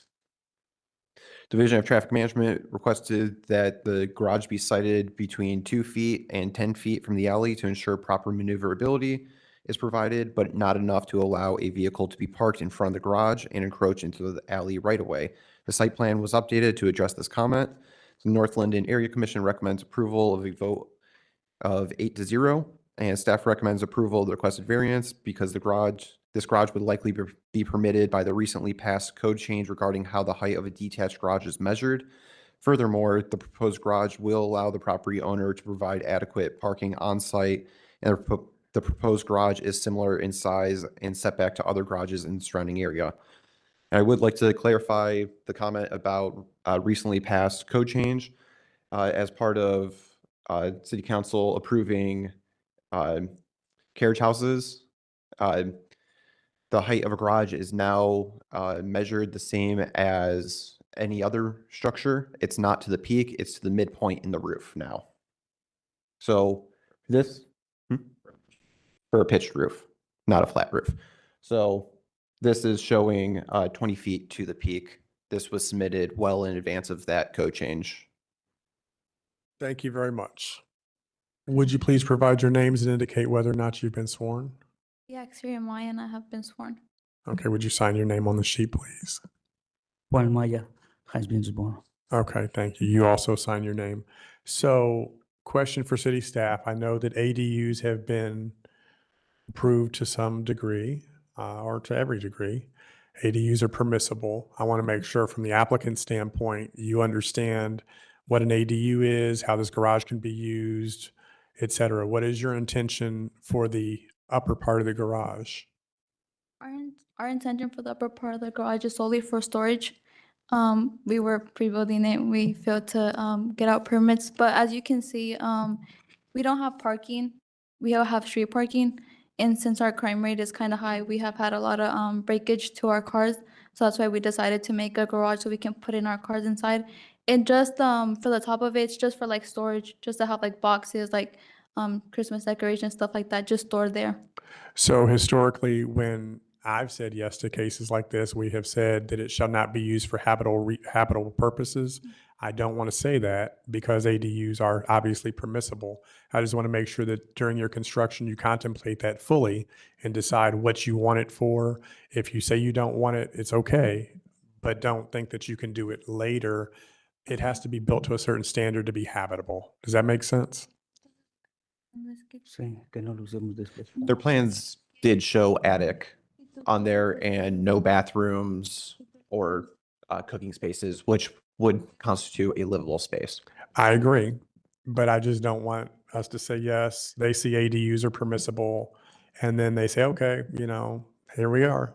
I just want to put, because they have the opportunity to do it at the right level.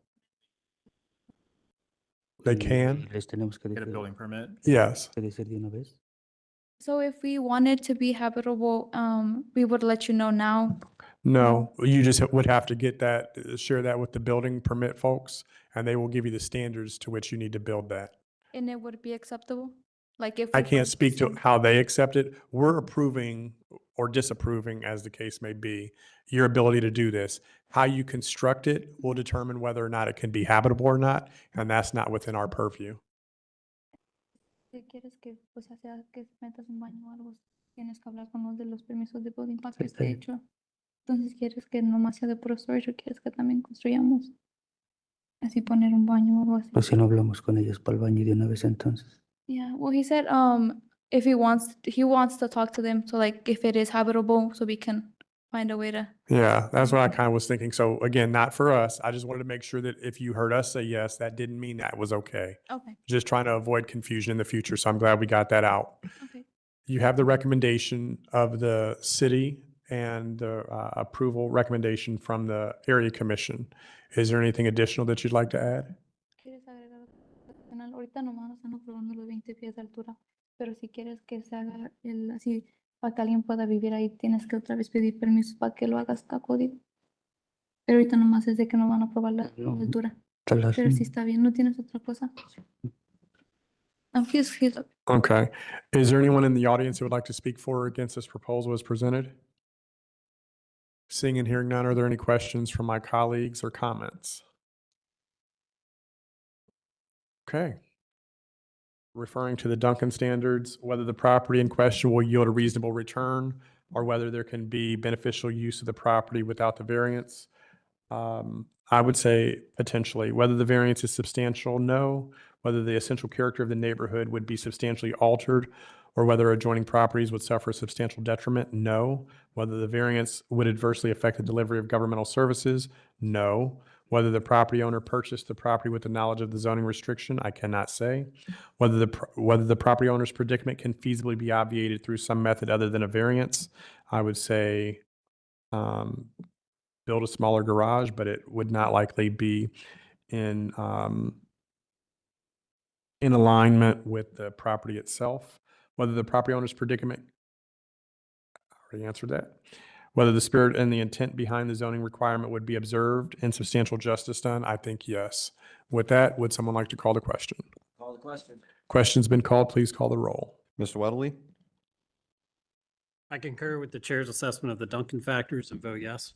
Ms. Egelhoff, I likewise concur with the chair's analysis and vote yes. Mr. Malika, I concur as well and vote yes. Chair Jones. Yes, variance is granted. Good luck. Thank you so much. You're welcome. BZA 25-118 for 844 North Cassidy Avenue. Parties, please step forward. Absolutely.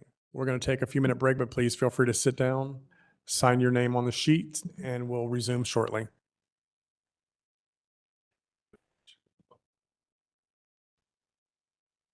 Has a charger up here.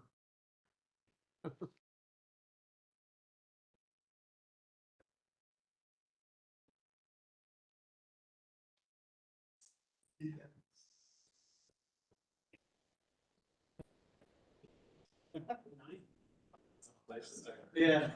Having more than vision, you know, push it on up.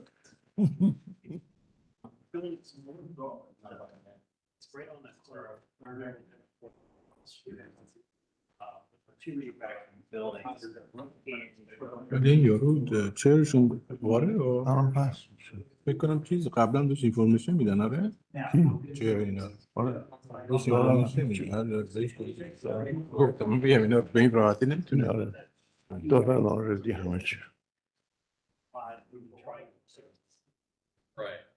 No.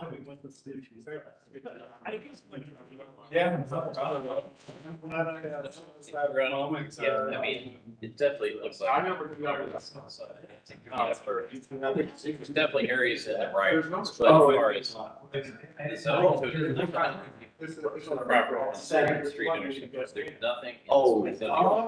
It's basically anything like that. If you leave it up, either building. That's new. No. این یا چیزی هم مثلا چی تو بگو بکنه بذار رد شد چون بلافاصله بدون اصلا کاری رو اصلا اینا بگن اوکی من اصلا کاری بشون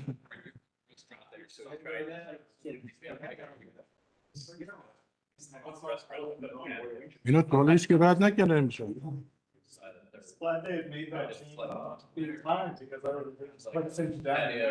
نه اگه سیکی چیز که معقول آره میره با چیز هم که احتمالا داده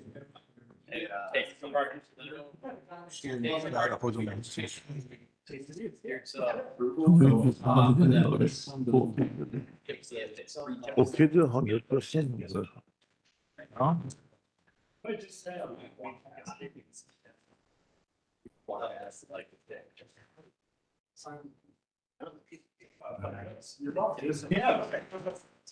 Try that out tomorrow.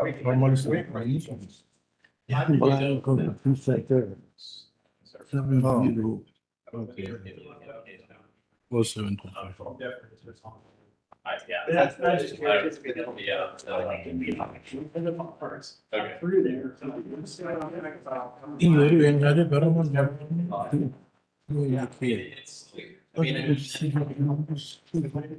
ترافیک تو رفتی اونجا چیز بگیری اونجا بود بره اون خطی ما تازه شروع کرد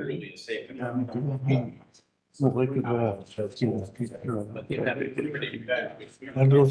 این پیش نکشم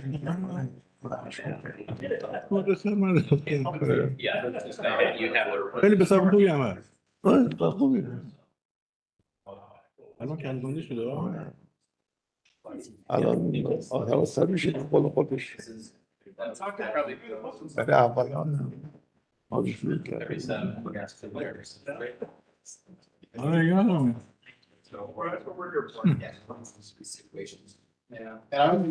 کجا میشناسم اینو City's recommendation. That's like this. Felt very cool at a time, but at the same time, this is why BZA exists. Yeah. It's pretty dedicated. Yes. So. ولی خوب بازم بگه There's an edge case. ولی اون یارو مستعملی هم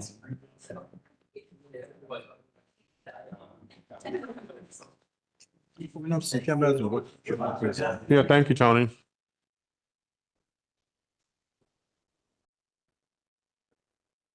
We are going to resume. Thank you so much.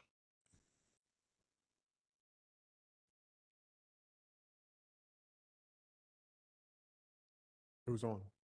Okay. Excuse me. Okay, BZA 25-118 for 844 North Cassidy Avenue. It's located on the east side of Cassidy Avenue, approximately 255 feet north of East 7th. Site is zoned M Manufacturing, is within the boundaries of the East Columbus Civic Association. Site is developed with an auto repair garage and salvage yard. Surrounding uses include manufacturing uses to the northwest and south with a residential zoning district to the east. The applicant proposes to expand and legitimize the existing salvage yard use and requests a special permit for a junk and salvage yard, a variance to reduce the storage setback from 20 feet to 3 feet, and a variance to reduce the required separation from a residential zoning district from 600 feet to 100 feet. Site has been used as a contractor's yard for an electrician for most of its history, dating back to at least 1995, which is when our aerial photography dates back to. More recently has been used for an auto repair facility. Now the applicant requests permission to maintain a junk and salvage facility for vehicles from which parts are taken and used in association with the auto repair shop. Stripped vehicles will be removed and hauled to another site for final disposal. The Division of Traffic Management has no comment, and the East Columbus Civic Association recommends approval with a vote of 7-0. Staff recommends approval of the special permit and variances as the proposed expansion of the salvage yard is consistent with the established industrial character of the area and formalizes an existing long-term use of the site. Therefore, City Department's recommendation is for approval. Thank you very much. Would you please provide your names and indicate whether or not you've been sworn? Yes, Behzad Vadai. Yes, I have been sworn. You've been sworn? Yes. Sefer Parvin, and I've been sworn in. Okay. Yes. Yeah, we did. So you have the recommendation of approval for your special permit and the variances from city staff as well as the area commission. There are no conditions recommended. Is there anything additional that you'd like to add? You do understand the rules and laws surrounding the special permit, height requirements for storage, et cetera? Okay. Is there anyone in the audience that would like to speak for or against this proposal as presented? Seeing and hearing none, any questions or comments from my colleagues about the special permit or the variances? Okay, we'll start with the special permit. As I read it, it appears as though this is an expansion. So to grant special permits for the relocation or expansion of non-conforming uses, whether it can be shown that the relocation or expansion of the non-conforming use can be granted without substantial impairment of the general purpose and intent of the underlying zoning district, and without significant incompatibility with the general character of the neighborhood. No expansion of a non-conforming use shall exceed 50% of the total floor area of their original non-conforming use occupied. I think that is the one that applies to this. Is that correct? Well, do we have evidence that this was a non-conforming use, or are they simply asking for a special permit to expand? Are they currently, They're asking to expand under 3389.07. do they currently have a special permit to operate as a salvage yard? I'm unsure. Yes, on the bottom side or close to 7th Avenue, yes. But on the upper portion, just a little bit there, it was before as a trailer storage. Still, it had a special permit for it, but it wasn't for salvage yard. Basically, we want to convert that one to a salvage yard. So I would treat this under A. I would just treat this as a new permit for a salvage yard request. Okay, so to grant permits for uses listed under 3389, where it's shown that the special use can be granted without substantial detriment to the public good, without substantial impairment of the general purpose and intent of the zoning district in which the use is proposed to be located, and without significant incompatibility with the general character of the neighborhood. I would say that you have met that burden. And I guess it is a little relevant to know if it's an existing permit or not, because why are we not imposing a 3-year term on this like we did the other? So I'm looking at the special permit section right now, and I believe that ordinance was created in 2005. Okay. So it's possible that this existed prior to that requirement, since the aerial photography shows a very similar use dating back to at least 1995. I can't say with certainty, but given the information that I have, I would think that this use existed prior to that requirement. And I would think, I would agree with you, the use, but the actual special permit that he's alleging is in place or asserts is in place. I guess if I'm going to treat this as a new application for a special permit, I would wonder why you're not saying, let's put a 3-year limit on it like we did the last one. That's all. So if I can step in for the other one, that was the applicant is the one who came to us saying they would be fine doing the 3-year time limit on their application because of that messy situation with the area commission. Since it was presented, the area commission said that it was presented to them as a 3-year temporary permit. Jean told us, responded saying, instead of going back, she would be fine with putting a 3-year time limit on that specific special permit. So generally, I'm in favor of a time limit. So again, that we can monitor Yeah, and you guys could behavior and always- activity. But I don't know if I say yes to that and they have an existing permit, am I saying yes to just this additional area? Yeah, that's how I would interpret it. It'll just be the time limit on the expansion area. So we'll start I with think that It's a then. little messy. What are my colleagues' thoughts on that? Improvement. One moment, please. Yeah, we've always done time limits, so let's hold to it. Okay. I'm good with it. Let me explain what is the past experience on that area. The whole site was considered as a salvage yard. When Mr. Parvin purchased the property, he went to the city of Columbus and explicitly asked for whether the whole area is a salvage yard. He has been told yes. At the same time, he has been paying for licensing for the whole site. Recently, we have been found out that only portion of the corner, it was like a salvage yard, but it was for storage of the large trailer or large equipment area. So in some sense, the whole space was supposed to be based on his understanding when he purchased the property by going to the city and asking, was salvage yard for the entire place. Okay. So do you understand what we're proposing as a condition? It's a time limit. Yes. Like the idea, I don't know why you would want to put a time limit on it. It's because it's what we do. It doesn't mean that you can't come in and apply for it back in 3 years. It doesn't preclude you or prohibit you from doing. It doesn't change anything other than say it has a timeline on it for 3 years, and you can apply for it again if you want in the future. You don't have to accept the condition, but that's what we would propose. And if you don't, we're going to vote accordingly.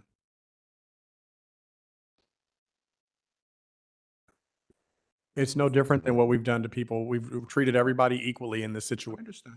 I've sat here for 2 hours and I saw it. It was fine. But you basing your 3 years. The microphone. Sorry, you basing your 3 years on somebody else's choice of, because It of may his- it may appear that way, but in my opinion, I would say 1 year. So if I had not heard that case today, I would be proposing 1 year. Staff, I've got a question. Do we have any record of there being a special permit, or are we feeling fairly confident that this property pre-existed the 2005 special permit ordinance? I'm reasonably confident that it did, but if there is an existing special permit, I don't have the ability to access it right now. Yeah, whether or not it existed, did it exist with the special permit? I've heard countless cases for over a decade now of people operating without the special permit, but in fact a salvage yard or other activity. So I want to know with certainty that and even if there is, we're voting on an expansion, and we've looked at it from both standpoints.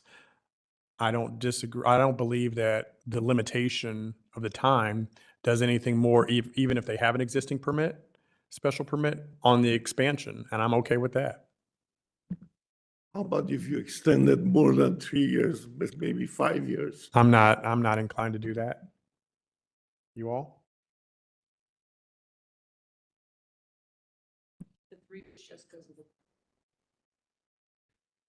If you guys want to do it, I'm just here. Okay. Okay. So the body says that they would do it for 5 years. That's fine. We will come back in 5 years. Okay. Bother you too much. So you understand the condition? Yes. Okay. So I'll go over the Duncan factors. Sorry. We do need to vote on the special permit. I have reviewed the Duncan factors and will ask if someone would like to call the question with the condition. I'll call the question with the condition 5 years. Question's been called. Please call the roll. Ms. Egelhoff? I find based on the testimony and chair's analysis and the special permit is appropriate and vote yes. Mr. Maleka? I vote yes on the special permit as well. Mr. Weatherly? Yes. Chair Jones? Yes, the special permit is granted. On the variance request 3363.41 and 3392.12, I believe that the property in question will yield a reasonable return, and that there can be beneficial, or excuse me, maybe there cannot be beneficial use of the property without the variance. Whether the variance is substantial, I would say no. Whether the essential character of the neighborhood would be substantially altered, that too, I would say no, as this is potentially an expansion of an existing use or a similar use. Whether the variance would adversely affect the delivery of government services, no. Whether the property owner purchased the property with the knowledge of the zoning restriction, I can't say with certainty. Whether the property owner's predicament can feasibly be obviated through some method other than a variance, not likely. Whether the spirit and intent behind the zoning requirement would be observed and substantial justice done. By granting the variance, I would say yes. With that, would someone like to call the question? I'll call the question. Question's been called. Please call the roll. Mr. Maleka? I concur with the chair's assessment and vote yes. Mr. Weatherly? I agree with the chair's assessment and vote yes. Ms. Egelhoff? I likewise concur with the Chair Jones? Yes, the variances are granted. Good luck with your continued business. Thank you. Thank you. You're welcome. BZA 25-129 for 1457 Meadow Bank Drive. Please come forward.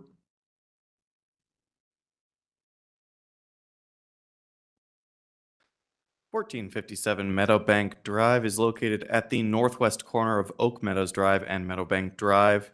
It is part of the Far North Columbus Communities Coalition and existing zoning's LR2 residential district. The 0.2 acre site is currently developed with a single unit dwelling. Surrounding uses include similar single unit dwellings to the north, south, east, and west. The applicant proposes to construct a 6-foot tall privacy fence and is requesting a variance to allow said fence to be located 15 feet into a required yard abutting driveway access. Planning Division has no comments, and the Division of Traffic Management can support the variance if a stop sign is installed at the intersection of Oak Meadows Drive and Meadowbank Drive. If a sign is not installed, however, traffic requests that the easternmost edge of the proposed fence be shifted to the west by a minimum of 12 feet. The Far North Columbus Communities Coalition has recommended approval of the variance, voting unanimously. City Department's recommendation is likewise that of approval. Staff recommends approval as the proposed fence does not appear to cause any safety concerns if a stop sign is placed at the intersection of Oak Meadows Drive and Meadowbank Drive. However, we do recommend the following condition as per traffic. And since it is not a foregone conclusion that a stop sign will be placed at that intersection, the condition reads as follows. The easternmost edge of the fence shall be set back at least 62 feet from the Meadowbank Drive right-of-way, which is 12 feet west of where it is currently proposed. That is the condition that traffic is requesting. Chair. Thank you so much. Is the applicant expected to apply for a stop sign? I guess to speak to that, we have reviewed that in traffic management, and it's not anticipated that a stop sign would be placed at that intersection. So there should not be an expectation at this point that a stop sign would be placed there. Thank you so much. Would you please provide your name and indicate whether or not you've been sworn? Adam Young.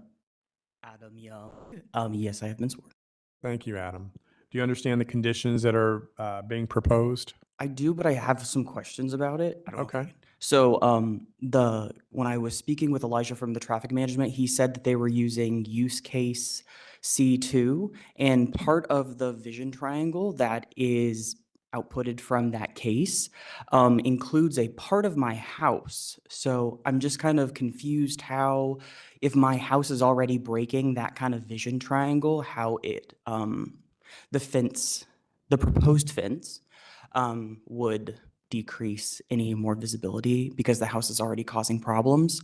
The engineering company that I went with to get the exhibit for traffic, they also prepared one for case A, which was for non-controlled intersections without stop signs or yields or whatever that is. And the vision triangle is the proposed fence and house are completely outside of that vision triangle. So I'm just trying to understand if the approval can be, or the condition be approved based off that other case and not necessarily the C2 case that includes part of my house already. I can't speak to that. I'll defer to Dan. So, and looking at that, so we had, since there is not any type of traffic control at that intersection, the sight line would go through your house. So what we had determined was we were okay with the fence if it did not encroach any further than the house. So basically drawing a line. So like, guess where the, if you can imagine a line going through, that would hit the corner of the house. So that actually shaves off a portion of the fence I presume is red, the red line there. So that's where that 12 feet had come from. As far as we're okay with the fencing, just it's not, as long as it's not making it any worse than what the existing house does. Gotcha. You good? If I have, like, obviously I'm asking for like a 6-foot fence, right? If the top portion of the fence is maybe like, not completely whole, does that change anything? Or if it's like completely not through, whatever you want to call that? I mean, generally the height would be approximately 2.5 feet. Usually that's what we usually have for something that would not block sight lines, as far as the driver's eye would be able to see over that. So if there's an altered proposal other than a 6-foot fence, maybe that would be something to consider. But as far as if it's a 6-foot fence or anything above 2.5 feet, that would likely not be supportable. Gotcha. Is there like an additional process? I know you said with this, it wasn't determined that it was like able to have it installed, but is there a separate process that I can go through to request that again, like specially? I think they evaluated it based on you It's just already. that. It sounds I like. mean, I would say it's unlikely there will be a different result. I mean, we reviewed this with the staff that review typical 311 requests, and similar to that, it would change the consistency of what's been done, how the neighborhood was built. So it's I would say it's unlikely that would be have a different result. Gotcha. You Yes. good? Yep. All right. Out of order, but Dan, does opacity make a difference if it's a 6-foot fence, but only like 50% opaque? Does that impact the vision triangle analysis? It could. I mean, it would probably factor into a variance request if it was mostly not opaque. Okay, I think that might have been one of the questions. But he's saying at the top, and I think that you'd have to understand that if anything over 2.5 feet would have to be with greater opacity than a traditional privacy fence. So you'd almost be taking that whole corner, at least a little less than half the corner, and making it with more opacity. Does that make sense? Yeah. Yeah. And that would probably, I don't know that would even make sense. Yeah. So, are you good with the answer? Yeah. You may not accept it, but do you understand? Yeah. Okay. So you understand the condition fully, it sounds like, since we've gone over that.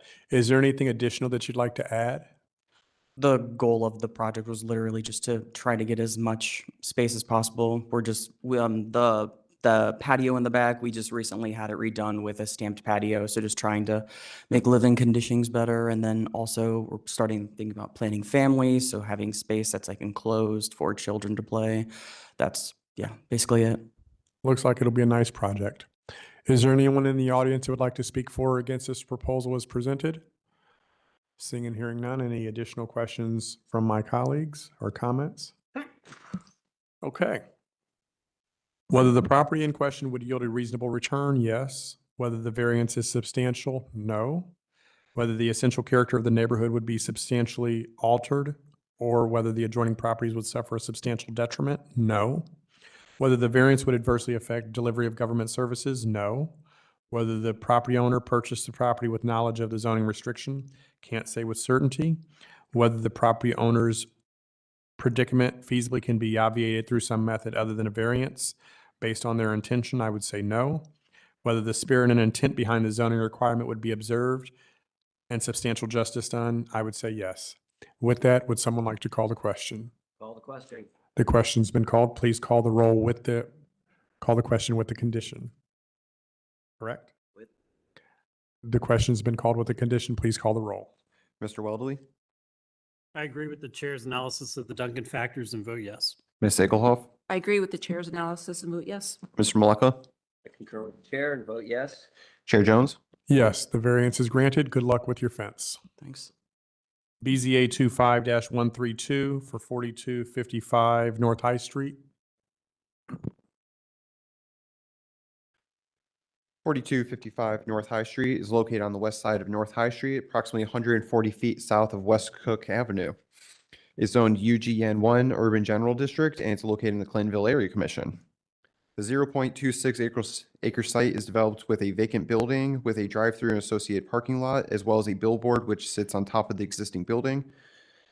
Surrounding uses include mixed-use commercial to the north, east, and south, and single-unit residential to the west. The applicant proposes to construct a 1,531 square foot addition to the front of an existing building for the relocation of a pediatric dentist, and is requesting variances to reduce the first floor ceiling height from 12 feet to 8 feet 10 inches, to reduce the ground floor facade transparency from 60% to 43%, and to not provide a building entrance on the front street facade.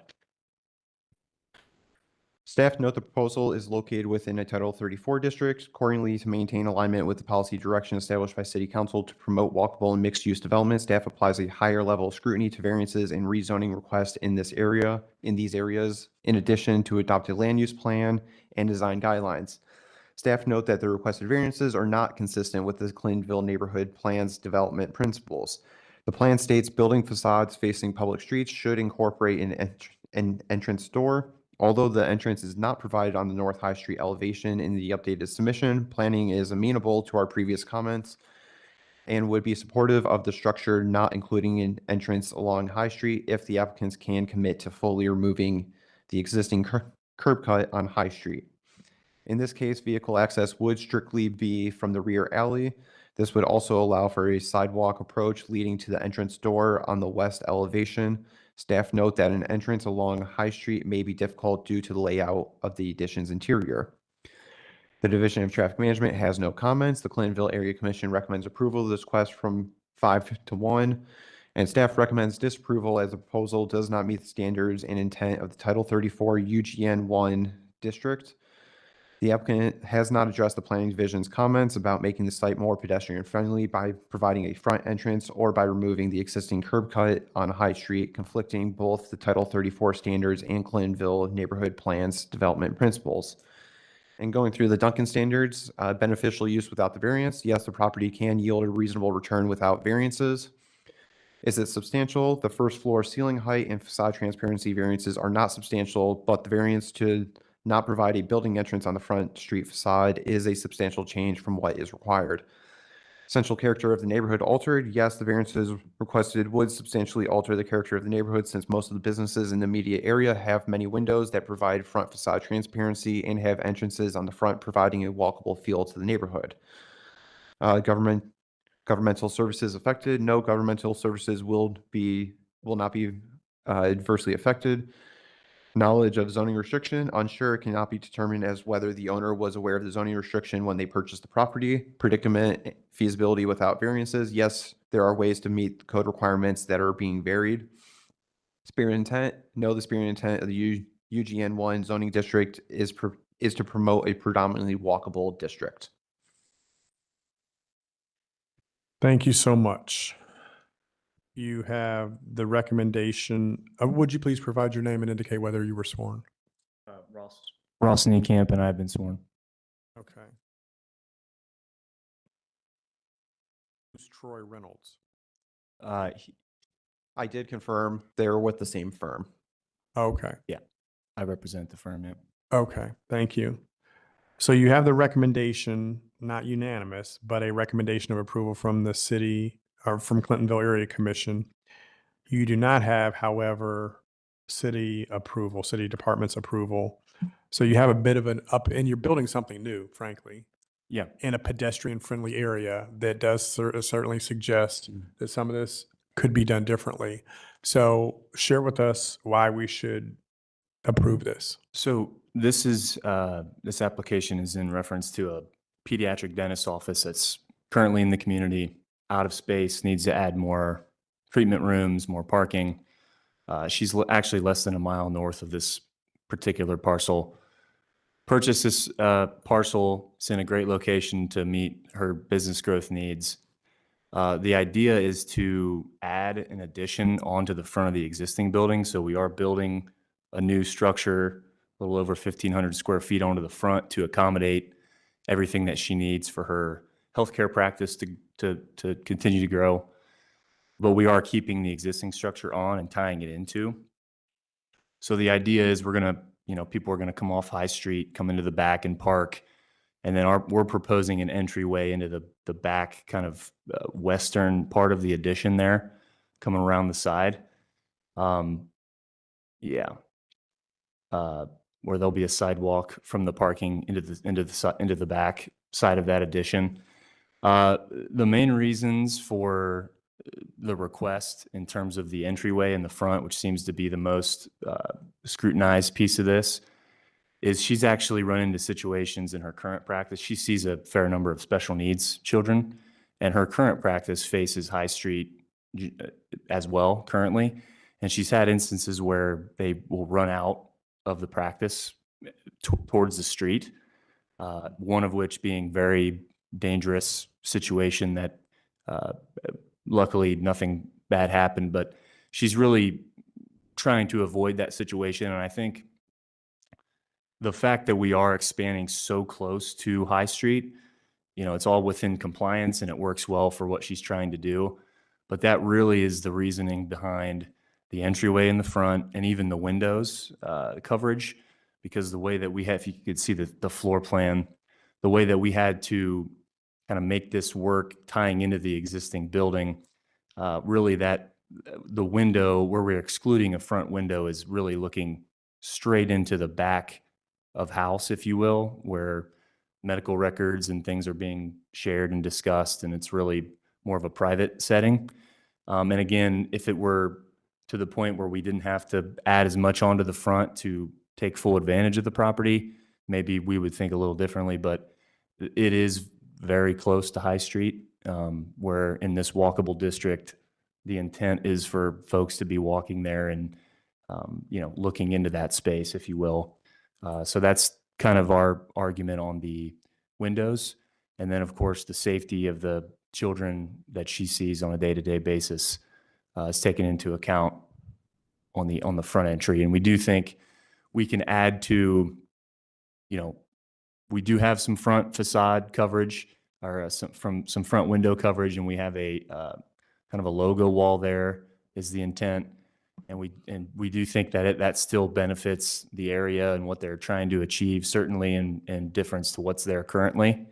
And we do think that side entryway is going to maintain a little more safety, particularly as folks come off, would come out of the front towards High Street or folks coming in by car on the front curb cut. I'm not persuaded. You're building something new, and I think you have an opportunity to be much, much more compliant. Your argument that it's on High Street, all of these things are on High Street, and many of them that do support and promote pedestrian access have front entry doors. So I find that the safety I appreciate, but the inability to control a door seems a bit weak to me. So I'm one person. That's my opinion. I will ask if you're done, if there's anyone from the audience that would like to speak for or against this proposal as presented. Seeing and hearing none, any questions or comments from my colleagues? I do.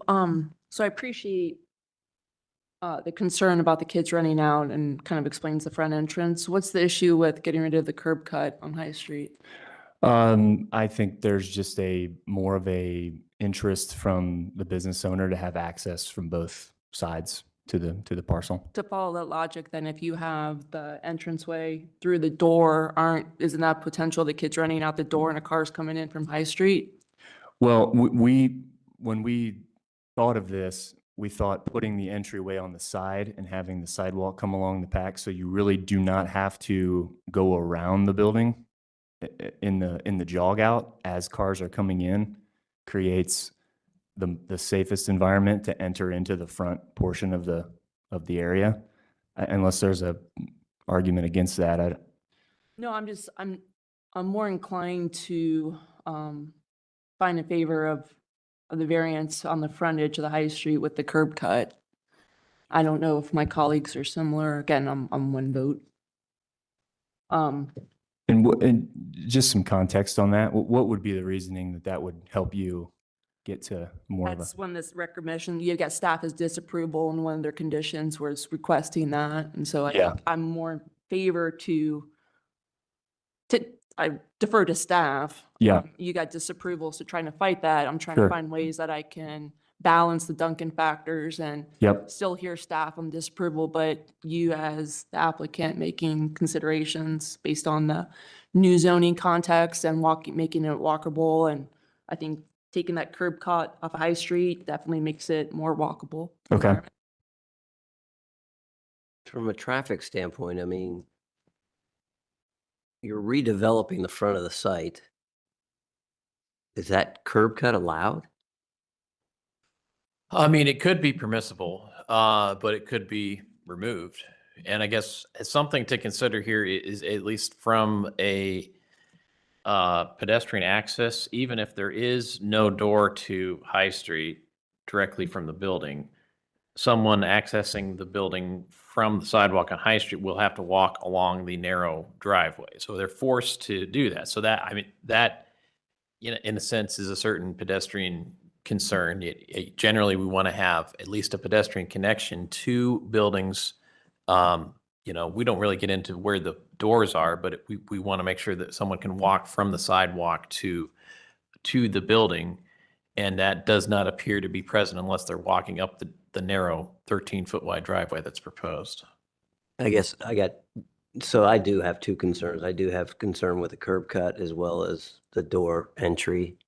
I think the site could well do without that curb cut, meaning that could be sidewalk green space along that edge. It'd just be a better site. So having the rear entrance is, I think, much better. Having the rear entrance is better. Having the For rear driving. parking entrance is much better. Yep. Yep. Any comments from you, Mr. Welpley? Okay. Anything else you'd like to address based on these comments before we vote, or would you always have the option to table and reconsider and come back? You have options here. Okay. But once we voted, we voted. Yeah. So any other comments or? I don't think I have anything else to add. And three of us have to vote yes for you to get this. Yeah. You good? Okay. Whether the property in question will yield a reasonable return? Yes. It's an existing viable commercial space. Whether the variance is substantial? Substantial, I would not say that it's necessarily substantial, but it has impact on the design of the neighborhood. So from that standpoint, there is a substantial nature to it.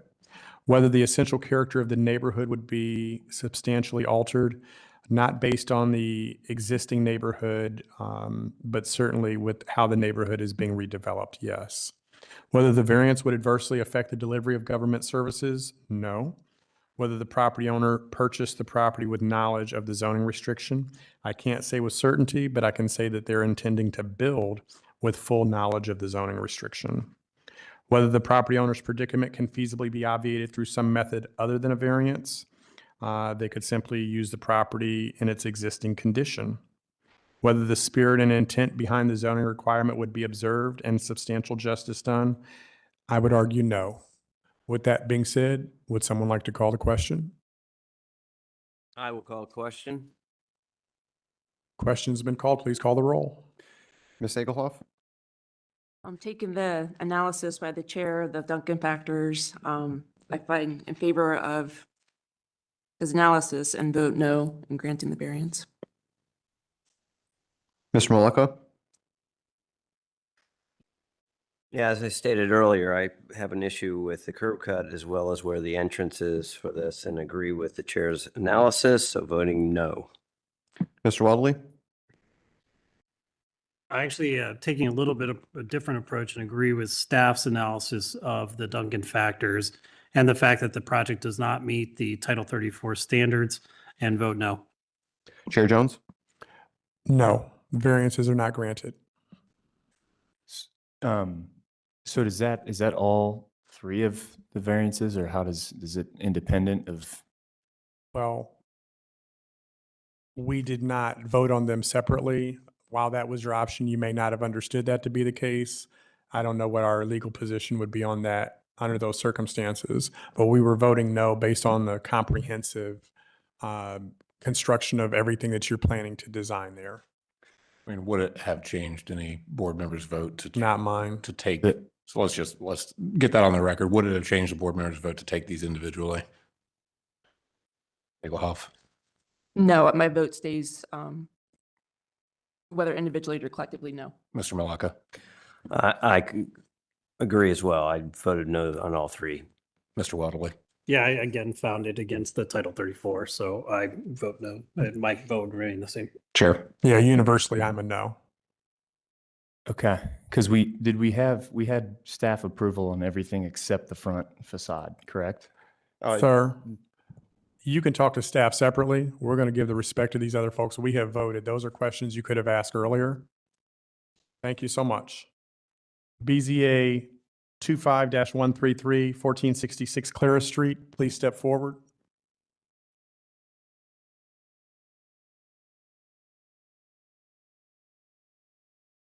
(1466) Clara Street is located on the east side of Clara Street, approximately 175 feet north of East 11th Avenue. It is not part of any area commission, and the existing zoning is M Manufacturing District. The 0.09 acre site is currently developed with a single unit dwelling. Surrounding uses include warehouses to the north, south, east, and west. The applicant proposes to raise the existing dwelling and construct a warehouse. The applicant is requesting a variance to reduce the required number of parking spaces from 3 to 2. Planning has no comment as there is no applicable plan associated at the site. Staff note that this area is under consideration for an updated land use recommendation and corresponding zoning as part of Zone In Economic and Housing Opportunity. The draft generalized land use recommendation is mixed use 2. Staff recommend contacting zoning update at columbus.gov for additional information. With the revised site plan and zoning commentary, the Division of Traffic Management's comments that they previously had are now resolved as well, so no comments from traffic. And as previously stated, the proposed development does not fall within the jurisdiction of any area commission or neighborhood group. City Department's recommendation is that of approval. Staff recommends approval as the variance is slight, only a single space reduction. Chair. Thank you so much. Would you please provide your name and indicate whether or not you've been sworn? Gary Dunn, and yes, I was sworn. Thank you, Mr. Dunn.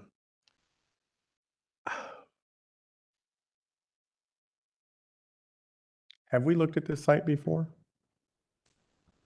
I do not believe we have this one. It's near. Let's see. What's the zip code? 43211. Okay, no. Yeah, I'm it's like sorry. right near the It's next door to Ohio State Fairgrounds. Adino. It's just south of the fairgrounds, just next door to Adino's. Okay, thank you. We have not. So you have the recommendation of approval from the city staff.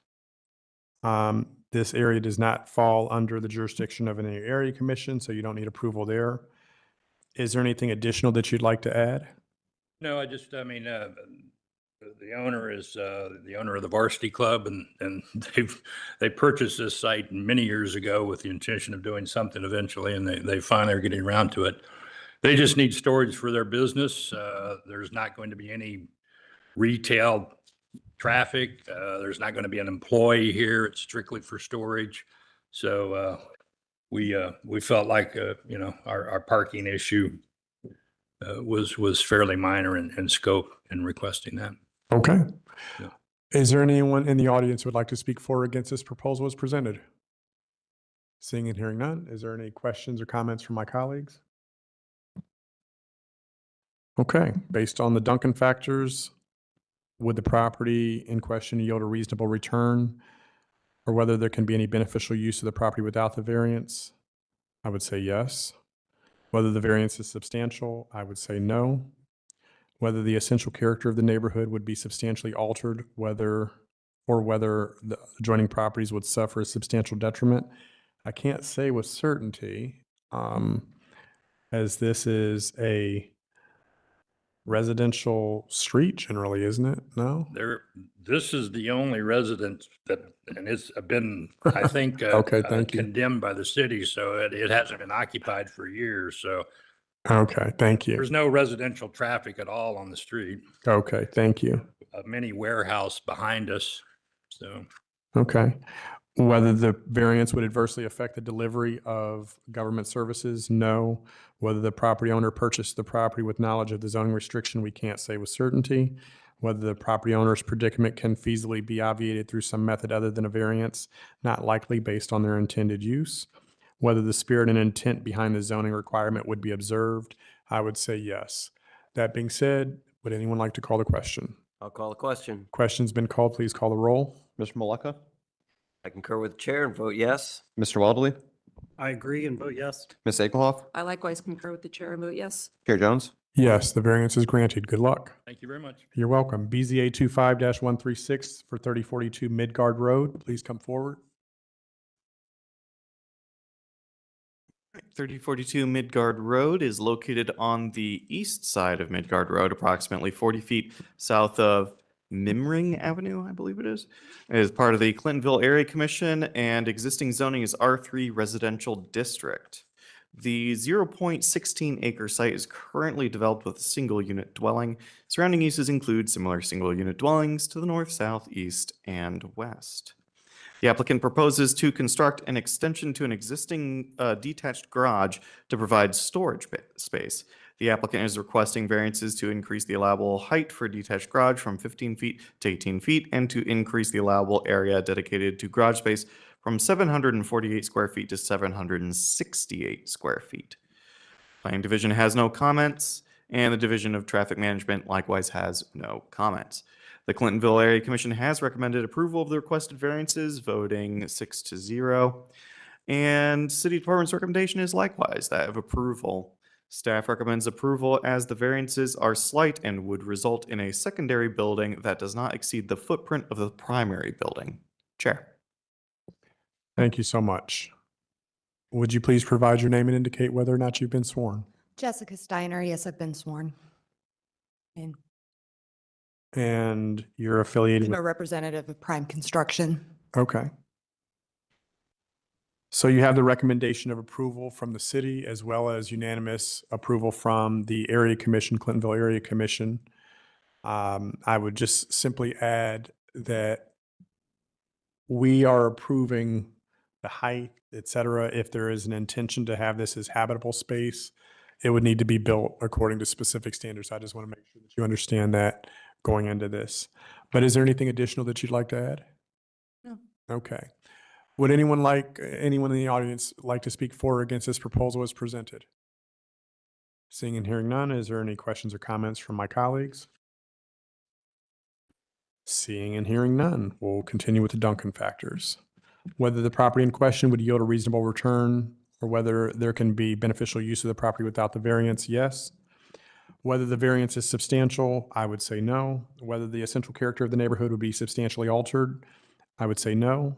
Whether the variance would adversely affect the delivery of government services, I would say no. Whether the property owners purchased the property with the knowledge of the zoning restriction, we cannot say with certainty. Whether the property owner's predicament can feasibly be obviated through some method other than a variance, I would say no. Whether the spirit and the intent behind the zoning requirement would be met, I would say yes. That being said, would someone like to call the question?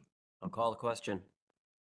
Question's been called. Please call the roll. Mr. Weldley, I agree with the chair's analysis of the Duncan factors and vote yes. Ms. Egelhoff, I likewise agree with the chair's analysis and vote yes. I agree with the chair's analysis and vote yes. Chair Jones. Yes, variances are granted. Good luck. Thank you. You're welcome. BZA 25-138 for 180 Reinhardt Avenue. Excuse me, in the back of the room, would you please step out if you're going to have conversation? Thank you. BZA 25-138 for 180 Reinhardt Avenue is located on the north side of Reinhardt Avenue, approximately 120 feet east of Mohawk Street. It's zoned R2F residential and is located within the boundaries of the German Village Commission. The 0.05 acre site is developed with a single unit dwelling. Surrounded uses are primarily single unit dwellings with Schiller Park located to the south across Reinhardt Avenue. The applicant proposes to raise the existing single-car garage and construct a one-story rear addition with a balcony above. Variances are requested to increase the building lot coverage from 50% to 53%, to reduce the required rear yard area from 25% to 19%, to reduce the maximum side yard required from 6.25 feet to 2 feet, to reduce the minimum side yard on the northeast side from 3 feet to 2 feet, and to reduce the required number of parking spaces from 2 to 1. Planning Division has no comments. Division of Traffic Management likewise has no comments, and the German Village Commission recommends approval with a vote of 4-0. Staff can recommend approval as the requested variances are modest and reflect typical development patterns in German Village where lots are small and reduced yards are common. The proposal is also consistent with Columbus Citywide Planning Policy's residential design guidelines. Additionally, a certificate of appropriateness has been issued by the German Village Commission. Therefore, City Department's recommendation is for approval.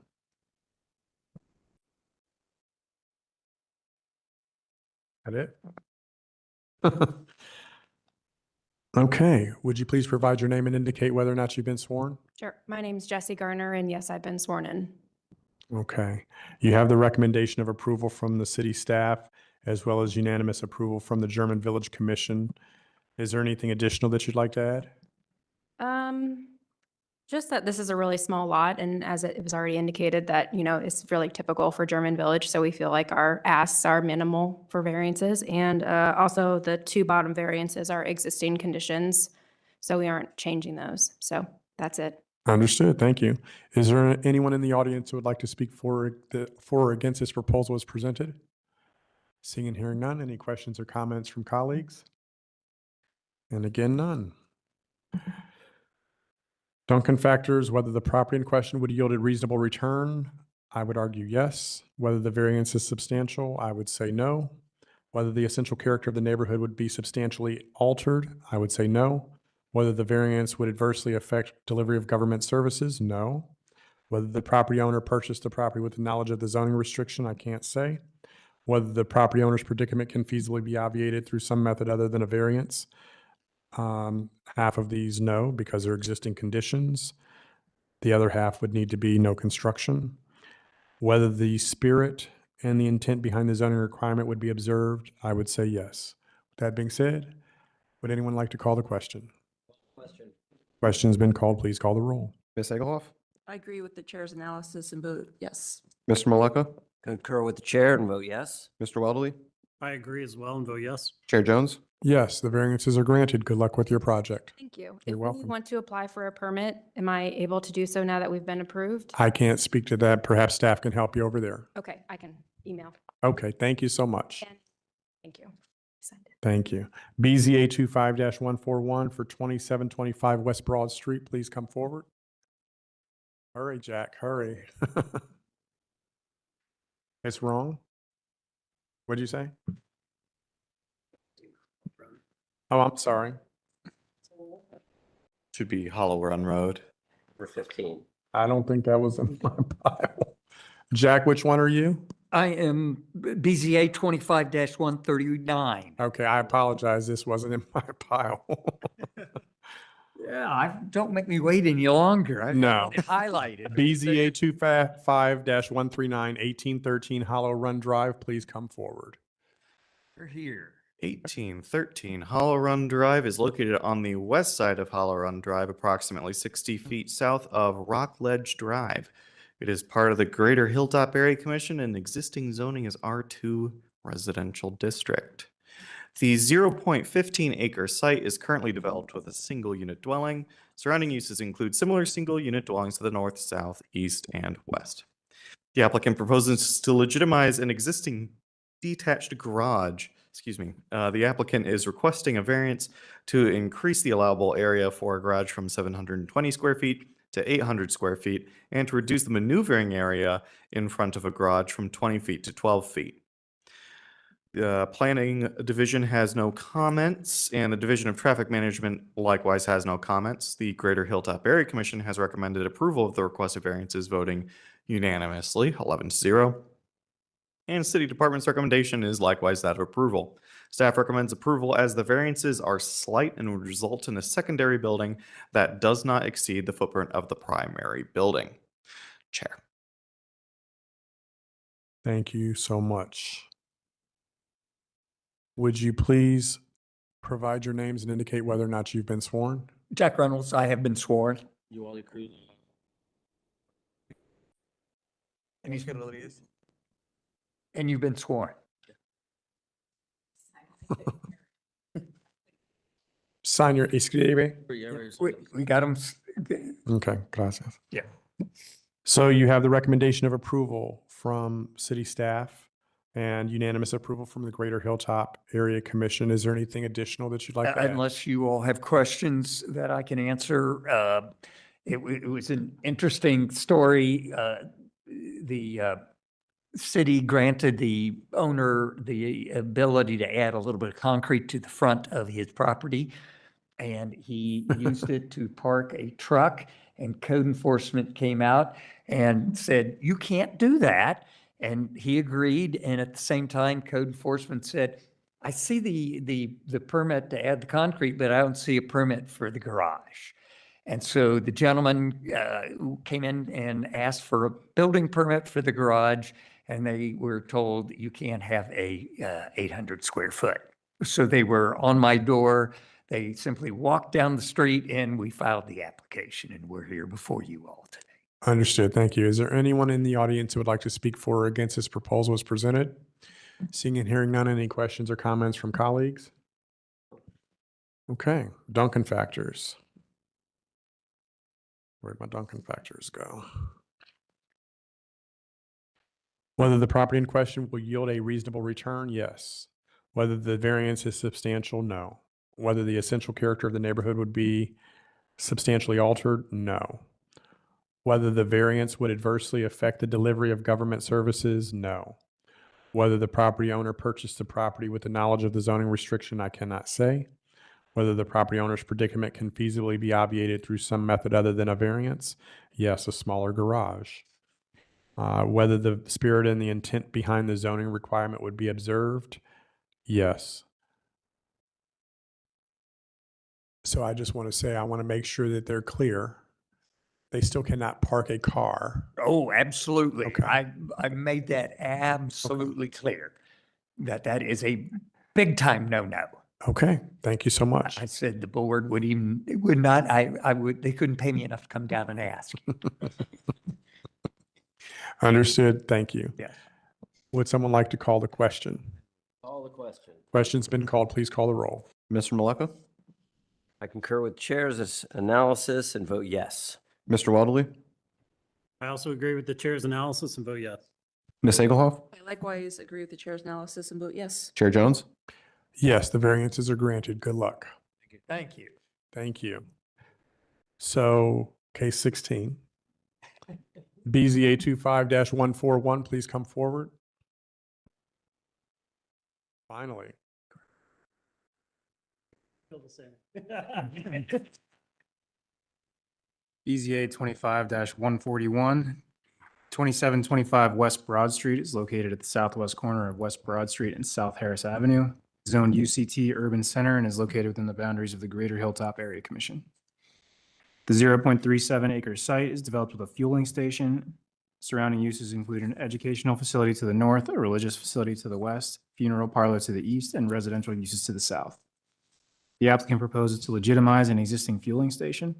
Variances are requested to increase the setback along West Broad Street from 15 feet to 89 feet, to increase the setback along South Harris Avenue from 15 feet to 62 feet, to reduce the required landscape area from 50% to 6.4% along South Harris Avenue, and from 50% to 2% along West Broad Street, and to reduce the required side street facade transparency from 25% to 0%, and to remove facade zone coverage requirements for both the West Broad Street and South Harris Avenue building facade.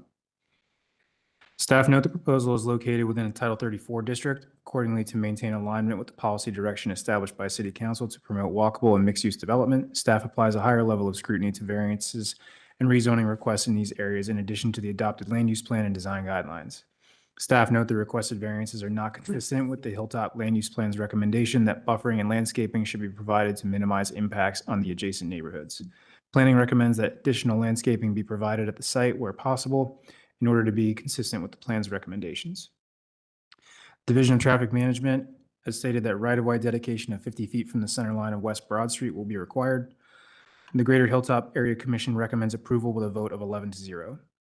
Staff can recommend approval as the request is minor in nature and legitimizes an existing fueling station. The proposal is compatible with surrounding commercial and institutional uses and will not negatively impact the area.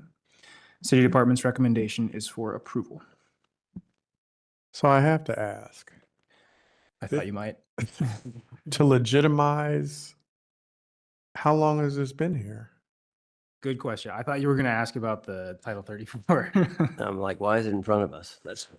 Yeah, like. Did someone complain about? Yeah, so there was work done on the site that didn't include permits, which is why the proposal is here. Development on the site on the sort of southwest corner was done without permits, and so since the Title 34 district took effect, that's why we're here. Okay, thank you. So would you please provide your names and indicate whether or not you've been sworn? My name is Victor Ndwagova. I haven't been sworn. Okay. My name is Mohammed. Muhammad what? Yes, Mohammed Iqbal. Okay. Have you been sworn? I'm honored for the place. Okay. Both please raise your right hand. Do you swear or affirm that the testimony that you'll provide is the truth to the best of your knowledge and belief? If so, say I do. I do. Thank you. And be sure to sign your name on the sheet. You have the recommendation of approval from the City of Columbus, as well as unanimous approval from the Greater Hilltop Association. Is there anything additional that you'd like to add? Not really. Okay. Are there any questions from colleagues, questions or comments? Just a question. What triggers looking at the number of curb cuts on a parcel like this? So we actually did have a discussion on this, and since when this proposal was a little larger in scope. So whenever there's a change in use or expansion of a use, we generally look at the curb cuts and see if anything's changing, to substantiate looking at the accesses. So what was reviewed on this, the changes were very minor. There was not an additional retail space being added, or were not additional fuel pumps being added or anything like that. So in this instance, there was not a substantial change that was triggering any changes to access on the property. Okay. Okay. Duncan factors, whether the property in question will yield a reasonable return or there can be beneficial use of the property without the variance. Clearly, there could be. Whether the variance is substantial, I would say no. Whether the essential character of the neighborhood would be substantially altered, I would say no. Whether the variance would adversely affect the delivery of governmental services, I would say no. Whether the property owner purchased the property with the knowledge of the zoning restriction, I would say, I can't say. Whether the property owner's predicament can feasibly be obviated through some method other than a variance, probably not. Whether the spirit and intent behind the zoning requirement would be observed, I think by everything we can see, the answer is yes. With that being said, would someone like to call the question? I will call the question. Question's been called. Please call the roll. Mr. Wadley? I agree with the chair's analysis of the Duncan factors and vote yes. Ms. Egelhoff? I agree with the chair's analysis and the fact that this is legitimizing an existing station and vote yes. Mr. Malacca? I agree with the chair as well and vote yes. Chair Jones? Yes, the variances are granted. Good luck. Thank you. Take care. Thank you. I feel like I'm free right now.